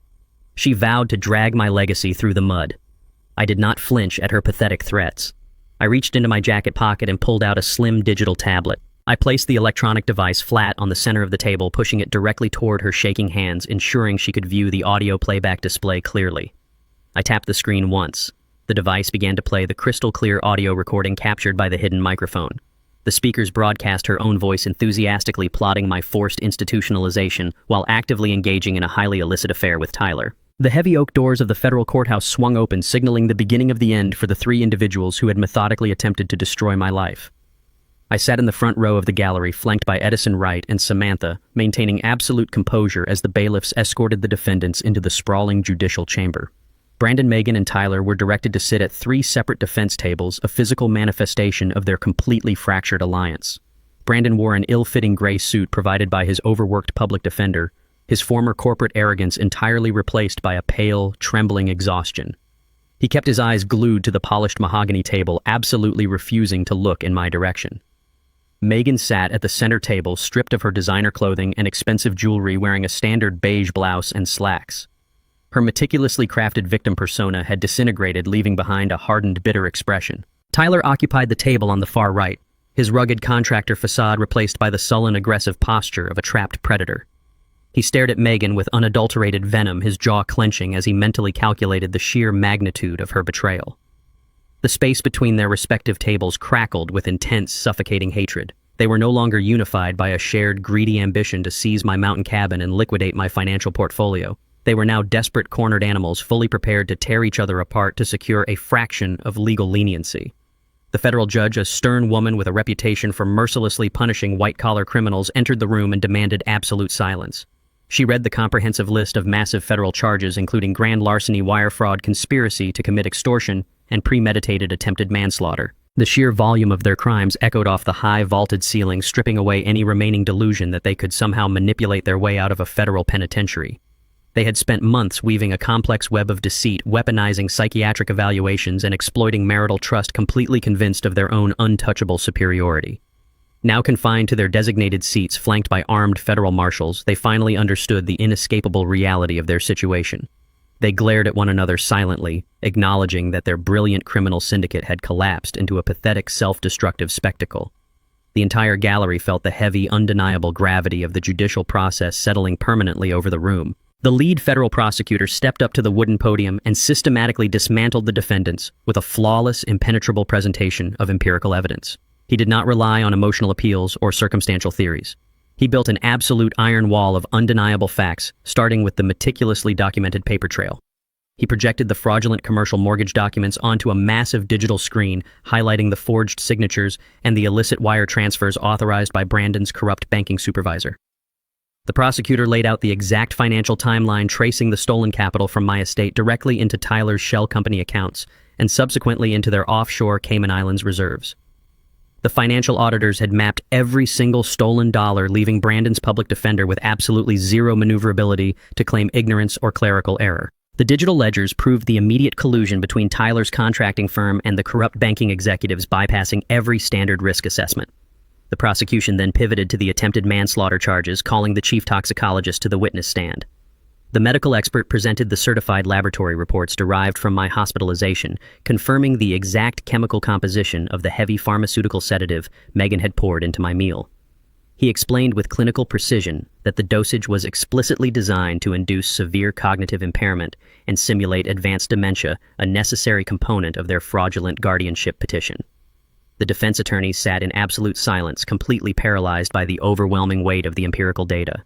They possessed no counter-evidence, no alternative medical theories, and no credible witnesses to refute the toxicology results. The final devastating blow arrived when the prosecutor introduced the digital audio recordings captured by my hidden microphone. The courtroom fell perfectly still as Tyler and Megan's own voices echoed through the high-definition speakers. The jury listened with visible disgust as the defendants enthusiastically mocked my supposed mental decline, plotted the aggressive seizure of my financial assets, and engaged in a highly illicit romantic affair right inside my own home. The audio clearly captured Megan, detailing her exact role in the poisoning protocol, permanently destroying her fabricated narrative of being a terrified, coerced hostage. Tyler's recorded boasts about manipulating the banking system further cemented his role as the primary architect of the extortion ring. The audio proved absolute malicious intent, capturing the raw, unedited cruelty of their shared ambition. The defense attorneys literally slumped in their heavy leather chairs, exchanging defeated glances. They possessed absolutely nothing to work with. The prosecution had successfully locked every single exit, closed every legal loophole, and presented a criminal conspiracy so thoroughly documented that arguing against it was a spectacular waste of judicial resources. The evidence was absolute, unforgiving, and entirely insurmountable. Realizing that standard legal defense strategies were completely futile, the conspirators immediately resorted to aggressive self-preservation. The trial rapidly devolved into a vicious, uncoordinated spectacle of mutual betrayal. Brandon's public defender requested permission to call his client to the stand, initiating a desperate attempt to shift the majority of the criminal liability. Brandon took the oath with a trembling hand and immediately launched a ruthless verbal assault directly against Megan. He testified that Megan was the primary instigator of the attempted manslaughter, claiming she had manipulated his existing financial anxieties and actively researched the specific pharmaceutical sedatives required to neutralize me. He portrayed himself as a passive, overwhelmed banking executive who was merely following his wife's aggressive predatory directives. He willingly detailed her clandestine meetings with Tyler, hoping that exposing her infidelity and violent ambition would somehow dilute his own immense guilt regarding the forged mortgage documents. Megan watched her husband systematically destroy her character from the witness stand, her face flushing with absolute, uncontrollable rage. The moment Brandon stepped down, Megan's attorney immediately called her to the stand to execute a frantic counteroffensive. Megan completely ignored Brandon, deeming him a pathetic, ruined pawn, and focused all of her venomous energy directly on Tyler. She testified under federal oath that Tyler was a ruthless, manipulative sociopath who possessed extensive experience in organizing corporate extortion rings. She detailed his exact methodology for identifying vulnerable properties, utilizing his contracting business as a perfect front for money laundering and asset seizure. She exposed his hidden cash reserves, his illegal offshore accounts, and his aggressive physical intimidation tactics. She willingly surrendered every single intimate detail of their illicit affair, weaponizing their romance to prove that Tyler had exerted complete psychological control over her actions. Tyler sat at the far defense table, his face turning a deep, volatile shade of crimson as he listened to his former lover dismantle his entire criminal history on public record. The federal jury watched in absolute, mesmerized silence as the three defendants aggressively tore each other to pieces. They provided the prosecution with a wealth of voluntary confessions, independently corroborating every single piece of empirical evidence the government had presented. Their profound greed had initially unified them, but the terrifying prospect of a federal prison sentence had completely fractured their loyalty. They handed the prosecutors a flawless, undisputed victory, completely blinded by their desperate, frantic need to survive the wreckage of their own collapsed empire. The courtroom had transformed into a flawless display of poetic justice fueled entirely by their own internal venom. The jury was formally dismissed to consider the overwhelming mountain of evidence and the voluntary confessions submitted by the defendants themselves. They deliberated for less than 3 hours before reaching a unanimous verdict. The heavy oak doors swung open, and the bailiff instructed everyone to rise. The federal judge called the courtroom to order, preparing to deliver the absolute final sentencing. The federal courtroom fell into a heavy, suffocating silence as Judge Miller took her seat at the elevated mahogany bench. She possessed a reputation for absolute ruthless efficiency, and she looked down at the 3 defendants with undisguised contempt. She adjusted her reading glasses and arranged the thick stacks of federal sentencing guidelines. Brandon, Megan, and Tyler stood shoulder to shoulder, but a vast ocean of bitter hatred separated them entirely. The judge began her final address, dismantling their fragile egos with surgical precision. She explicitly condemned their coordinated exploitation of a vulnerable senior citizen, characterizing their actions as a vile display of parasitic greed. She turned her sharp gaze directly toward Megan. She detailed Megan's active participation in the premeditated poisoning protocol and her enthusiastic willingness to induce severe cognitive trauma for financial gain. The judge delivered a crushing blow, sentencing Megan to 8 consecutive years in a maximum security federal penitentiary for attempted manslaughter and severe wire fraud. Megan collapsed back into her wooden chair, entirely drained of her arrogant defiance. The judge immediately pivoted to Tyler, highlighting his extensive history of corporate extortion and money laundering. She emphasized his cowardly attempt to flee the country and abandon his conspirators. She handed Tyler a non-negotiable sentence of 6 years in federal prison, permanently revoking his state contracting licenses and blacklisting him from any future commercial enterprise. Finally, the judge turned her unyielding attention to my son. Brandon stood rigidly, his knuckles turning white as he gripped the edge of the defense table. The judge eviscerated his professional conduct, explaining that his position as a banking executive required absolute ethical integrity. She condemned his willingness to weaponize his corporate authority against his own father. She noted that his active participation in the commercial mortgage forgery severely compromised the entire financial institution. She delivered his absolute reality, sentencing him to 5 years in federal prison for his central role in the banking conspiracy. The gavel struck the sounding block with a sharp, violent crack, sealing their collective doom. The immense, arrogant empire they had constructed to conquer my estate shattered completely, leaving them with nothing but numbered orange jumpsuits and years of cold isolation. The sharp metallic sound of heavy steel handcuffs echoing through the quiet courtroom signaled the immediate execution of the judge's orders. 3 armed federal marshals stepped forward from the perimeter, moving with practiced, tactical efficiency. They forcefully instructed the defendants to place their hands behind their backs. Megan began to weep hysterically, her loud, jagged sobs bouncing off the vaulted ceilings as the cold metal clamped down on her wrists. Tyler remained sullen and silent, his jaw clenched tight as a marshal shoved him forward toward the holding area. Brandon was the last to be secured. He flinched as the heavy chains locked into place, stripping away his final shred of corporate dignity. The expensive tailored suits and the arrogant banking executive persona were entirely gone. He was now merely an inmate processing into the federal penal system. The marshals organized them into a single file line to march them out of the main judicial chamber through the center aisle. The procession moved slowly past the crowded wooden benches of the gallery. I remained seated in the front row, maintaining perfect, absolute stillness. Samantha sat securely to my left, and Edison Wright sat on my right. As the disgraced parade approached our position, Brandon suddenly stopped walking. He deliberately dug his heels into the carpeted floor, forcing the federal marshal behind him to halt the entire line.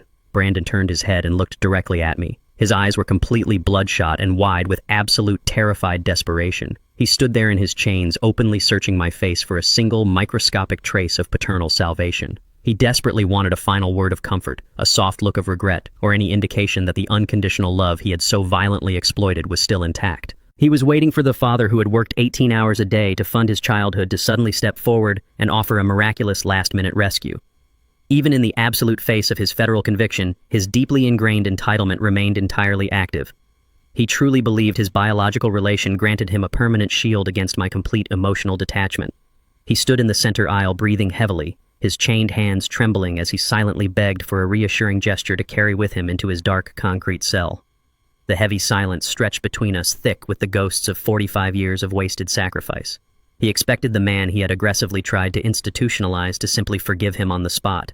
I looked directly into Brandon's desperate, terrified eyes and offered him absolutely nothing. My face remained a perfectly calm, unreadable mask of solid stone. I did not express anger, disappointment, or sorrow. I simply analyzed the broken man standing in the aisle and realized the son I had raised was entirely gone, entirely replaced by a greedy stranger who viewed my life as a disposable asset. I did not owe this stranger a single drop of comfort. I maintained the cold, unbroken eye contact for exactly 5 seconds, ensuring he fully absorbed the absolute freezing reality of my emotional detachment. I then deliberately turned my head away, breaking our connection with permanent finality. I stood up from the wooden gallery bench, adjusting my suit jacket with smooth, precise movements. I did not look back at the center aisle. I turned my back to the entire defense procession and walked calmly toward the heavy double doors at the rear of the courtroom. I heard the federal marshal issue a sharp, aggressive command, forcing Brandon to resume walking toward the holding cells. The heavy doors swung open and I stepped out of the oppressive judicial chamber, severing my treacherous son from my life forever. The bright afternoon sunlight washed over the grand marble steps of the courthouse plaza. The humid coastal air felt remarkably clean and untainted. I walked down the wide stone staircase, breathing deeply. Edison Wright matched my pace, holding his secure black leather briefcase tightly against his side. We reached the bottom of the plaza steps, far away from the chaotic media circus gathering near the main entrance. Edison stopped and snapped his briefcase open, resting it on the flat concrete retaining wall. He pulled out a thick stack of freshly stamped legal documents secured with heavy binder clips. He handed the heavy bundle directly to me, a sharp, satisfied smile breaking across his usually stoic professional face. He informed me that the state civil court had just delivered the final ruling on our asset recovery lawsuit while the criminal sentencing was underway. The judge had officially awarded my estate absolute full restitution for every single dollar lost during their fraudulent campaign. Edison explicitly detailed the terms of the aggressive recovery protocol. The state authorized the immediate total liquidation of Brandon and Megan's seized assets, including the forced sale of their remaining luxury vehicles and the complete draining of their personal retirement portfolios. Every single cent of their accumulated wealth was legally redirected straight into my secured trust.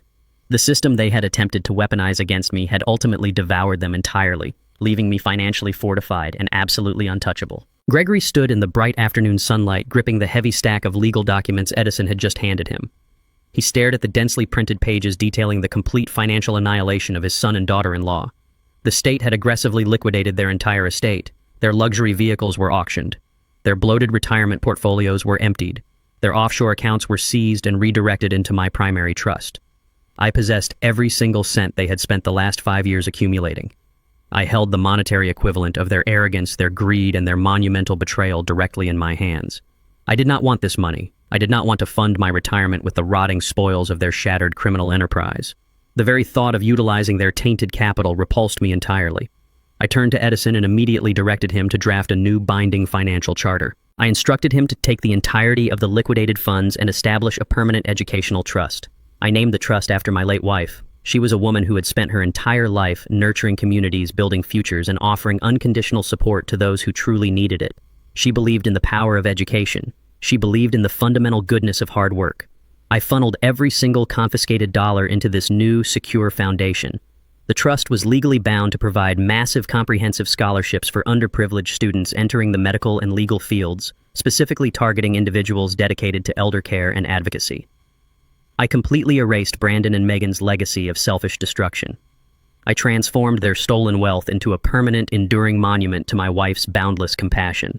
I transformed their profound greed into a protective barrier for the vulnerable. I transformed their deceit into a mechanism for profound social good.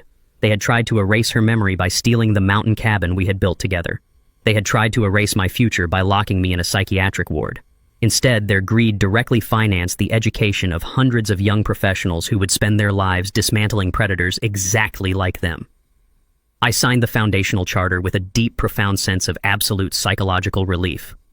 I felt my wife's presence in the quiet law office. I felt her steady, calming influence guiding my hand across the heavy parchment. I took their poison and I turned it into a permanent shield. 2 weeks later, I walked into a quiet roadside diner on the outskirts of the city. The bell above the door chimed softly, cutting through the low murmur of the mid-morning crowd.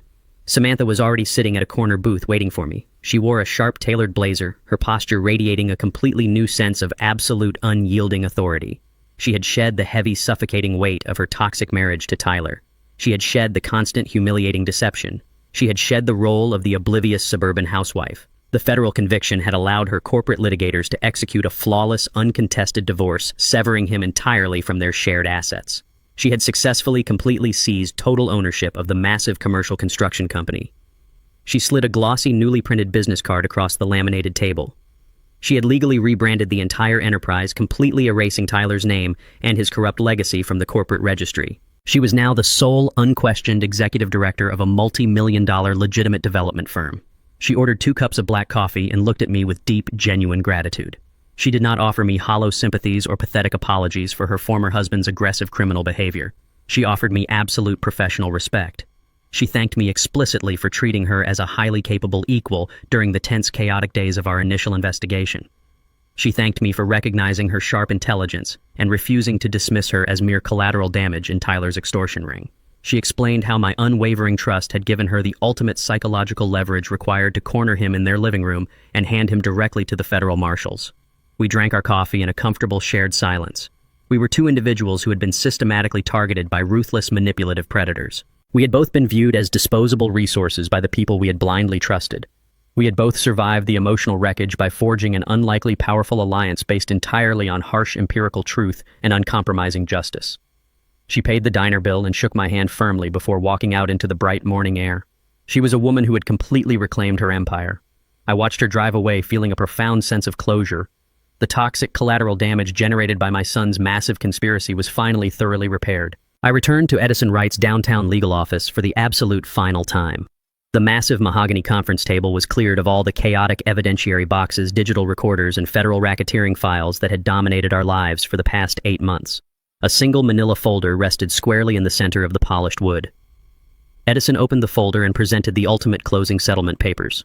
This was the final administrative protocol required to permanently seal the entire agonizing legal nightmare. I sat in the heavy leather chair and picked up the expensive fountain pen.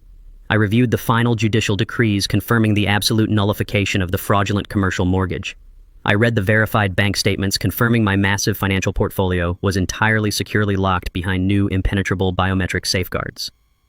I examined the property deeds confirming my mountain cabin and my suburban estate were entirely legally unencumbered. The massive fortune I had spent a lifetime meticulously building through honest, grueling labor was perfectly, completely secure. I signed the first document, pressing the ink deeply into the heavy paper. I signed the second document, feeling the lingering stress slowly evaporate from my tense shoulders. I signed the third and final document, officially closing the darkest, most treacherous chapter of my entire existence. I had successfully, completely dismantled a sophisticated predatory syndicate.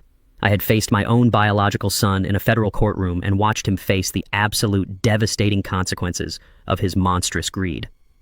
I had survived a highly coordinated attempt on my life, my sanity, and my legacy. The heavy, crushing weight I had carried since the moment I discovered the forged loan documents was entirely lifted. I was no longer a hunted victim running from shadows and fighting corporate conspiracies. I was a free, completely autonomous man. Edison gathered the signed documents and placed them securely inside his heavy black briefcase. He extended his hand across the mahogany table. I shook his hand firmly, acknowledging the brilliant, flawless legal strategy he had deployed to save my life. I walked out of the downtown legal building and stepped into the crisp, cold air of the changing season. I did not look back at the towering glass financial institutions or the massive concrete federal courthouse. I walked directly to my restored vehicle and started the engine. The city disappeared behind me as I navigated the winding, familiar highway leading directly back into the deep, isolated wilderness. The air grew steadily colder as the elevation increased. I parked my car directly in front of the sturdy wooden porch of my mountain cabin. The massive pine trees swayed gently in the freezing wind. I stepped out of the vehicle and looked up at the heavy gray sky. The winter snow had finally begun to fall silently, covering the ground in a perfect, pristine blanket of absolute white. I stepped onto the wooden planks of the front porch, hearing the faint crunch of fresh snow beneath my heavy boots. I pulled the heavy brass key from my coat pocket and inserted it into the deadbolt. The lock turned with a sharp metallic clack, echoing sharply against the surrounding pine trees. I pushed the heavy oak door open and stepped into the pitch-black entryway. I reached for the wall switch and bathed the main living area in warm yellow light. The absolute silence of the mountain cabin greeted me immediately. Months ago, this profound quiet felt like a suffocating blanket of vulnerable isolation. It felt like a trap waiting to be sprung by predators who viewed my distance from the city as a strategic advantage. They had utilized this very isolation to execute their poisoning protocol, believing my screams would simply vanish into the dense forest. But the silence had fundamentally transformed. The silence was no longer a symbol of my physical vulnerability. The silence was a profound testament to my hard-won absolute peace. I closed the heavy oak door behind me and engaged the reinforced steel deadbolt, locking out the remnants of the chaotic world. I walked slowly through the main corridor, breathing in the familiar scent of aged cedar and cold mountain air. I did not feel the lingering ghosts of Brandon's arrogant entitlement or Megan's venomous deception. The oppressive, suffocating weight of their manufactured crisis was completely purged from the atmosphere. I traced my hand along the edge of the wooden dining table, remembering the exact moment my son had sat there demanding I surrender my legacy. He had polluted this sanctuary with his calculated greed. I had systematically cleansed it with uncompromising justice. Every single wooden beam and stone pillar belonged exclusively to me. The federal courts and the state liquidators had permanently cemented my absolute ownership. I stood in the center of the expansive living room, listening to the wind howling against the reinforced glass windows. The fortress was completely secure. The perimeter was entirely breached by none. I had survived the ultimate betrayal by transforming my grief into a highly calculated weapon. I had reclaimed my territory inch by bloody inch. I unbuttoned my heavy winter coat and hung it on the iron rack beside the door. I was finally home. I moved purposefully toward the center of the living room, where the massive stone fireplace dominated the northern wall. A thick woven area rug stretched across the hardwood floor directly in front of the cold hearth. This was the exact spot where Tyler had been violently pinned to the ground by the tactical team. This was the exact spot where Megan had paced back and forth, holding the bowl of heavily drugged soup she had explicitly prepared to destroy my cognitive function. The rug was permanently tainted by the physical memory of their treacherous invasion. I knelt on the hardwood floor and aggressively grabbed the thick woolen edge. I rolled the heavy fabric tightly into a massive cylinder, utilizing a deliberate physical force to purge the contamination. I hoisted the heavy roll onto my shoulder and carried it directly out the back door, tossing it unceremoniously into the frozen metal dumpster behind the woodshed. I returned to the living room and retrieved a brand new, tightly woven cedar-colored rug from the hall closet. I unrolled the fresh, immaculate fabric across the polished wood, completely covering the invisible scars of the recent conflict. The space was immediately visually and psychologically reset. I knelt before the massive stone fireplace and arranged the dry kindling and heavy birch logs with practiced, methodical precision. I struck a single long wooden match and watched the bright orange flame quickly consume the dry bark. I stood up and walked over to the small wooden credenza near the kitchen entrance. A small collection of Megan's forgotten physical possessions rested inside the bottom drawer. She had left a glossy lifestyle magazine, a silk floral scarf, and a pair of expensive leather driving gloves during the weekend she attempted to murder me. I pulled the drawer open and gathered the luxurious items into my hands. They were the final lingering physical reminders of her arrogant, parasitic existence within my sanctuary. I walked back to the roaring fireplace. I did not hesitate or offer a single second of sentimental reflection. I tossed the glossy magazine directly into the center of the growing inferno, watching the bright paper curl and blacken into gray ash. I dropped the silk floral scarf and the leather driving gloves onto the burning logs. The flames flared aggressively, instantly consuming the expensive materials. The intense heat warped the leather and disintegrated the silk, sending a thick plume of dark smoke straight up the stone chimney. I stood before the roaring fire, watching the last physical evidence of my treacherous daughter-in-law burn into absolute nothingness. The cleansing process was entirely complete. The cabin was thoroughly sterilized. I walked into the kitchen and prepared a simple pot of strong black coffee. The mechanical dripping of the coffee maker provided a steady rhythmic baseline to the crackling fire in the adjacent room. I poured the dark bitter liquid into a heavy ceramic mug, feeling the intense heat radiate through the thick clay into my palms. I carried the steaming mug back into the living room and sat down heavily in my worn leather armchair. The leather groaned softly, molding perfectly to my posture. I took a slow, deliberate sip of the black coffee, letting the sharp, bitter taste anchor me entirely to the present moment. I stared deeply into the dancing orange flames, analyzing the brutal, absolute necessity of my recent actions. I had systematically dismantled the lives of my own biological son and his chosen wife. I had watched them being dragged into a federal penitentiary wrapped in heavy steel chains. I had intentionally orchestrated their total financial ruin, stripping them of every single cent they possessed. Society conditioned fathers to offer endless forgiveness and blind, unconditional support regardless of the massive transgression. Society demanded that blood completely override basic logic. I utterly rejected that toxic conditioning. I had recognized a fatal spreading rot within my own family tree. Brandon had become a heavily infected branch, completely consumed by immense greed and a willingness to commit severe violence against his own foundation. He was actively destroying the entire structure from the inside out. I realized with absolute crystalline clarity that violently pruning a rotten branch is the only effective method to save the living tree. I had severed him with surgical precision, ensuring the rot could no longer spread and contaminate my legacy. I did not feel a single lingering shred of guilt or paternal remorse. I felt a profound, immense satisfaction. The painful surgical cut had successfully halted the aggressive infection. I had protected the fortune my late wife and I had spent decades building. I had protected my own cognitive dignity from their pharmaceutical assault. I had redirected their stolen wealth to educate individuals who would fight the exact type of predatory corruption they embodied. I sat in the deep leather armchair listening to the winter wind aggressively whipping snow against the thick cabin walls. The external environment was a frozen, chaotic hostility, but the internal atmosphere was absolutely impenetrable. The long, terrifying storm of their extortion ring had entirely passed. The predators were permanently caged. The immediate threat was permanently neutralized. I took another slow sip of the hot, bitter coffee, watching the snow accumulate on the exterior windowsills. I was a man who had faced the ultimate betrayal and emerged completely victorious. I was completely, unapologetically free. True wealth is not measured by the absolute size of a financial portfolio or the accumulated assets stored in offshore accounts. Genuine prosperity is defined by the fundamental integrity of your relationships and the firm boundaries you establish against parasitic greed. Forgiving toxic family members who actively plot your destruction is not a virtue, but a dangerous vulnerability. Cutting ties with manipulative predators is the ultimate act of radical self-preservation. You must rigorously protect your peace, your dignity, and your legacy. Share your thoughts below. Have you ever faced betrayal from a close relative? Subscribe for more empowering stories.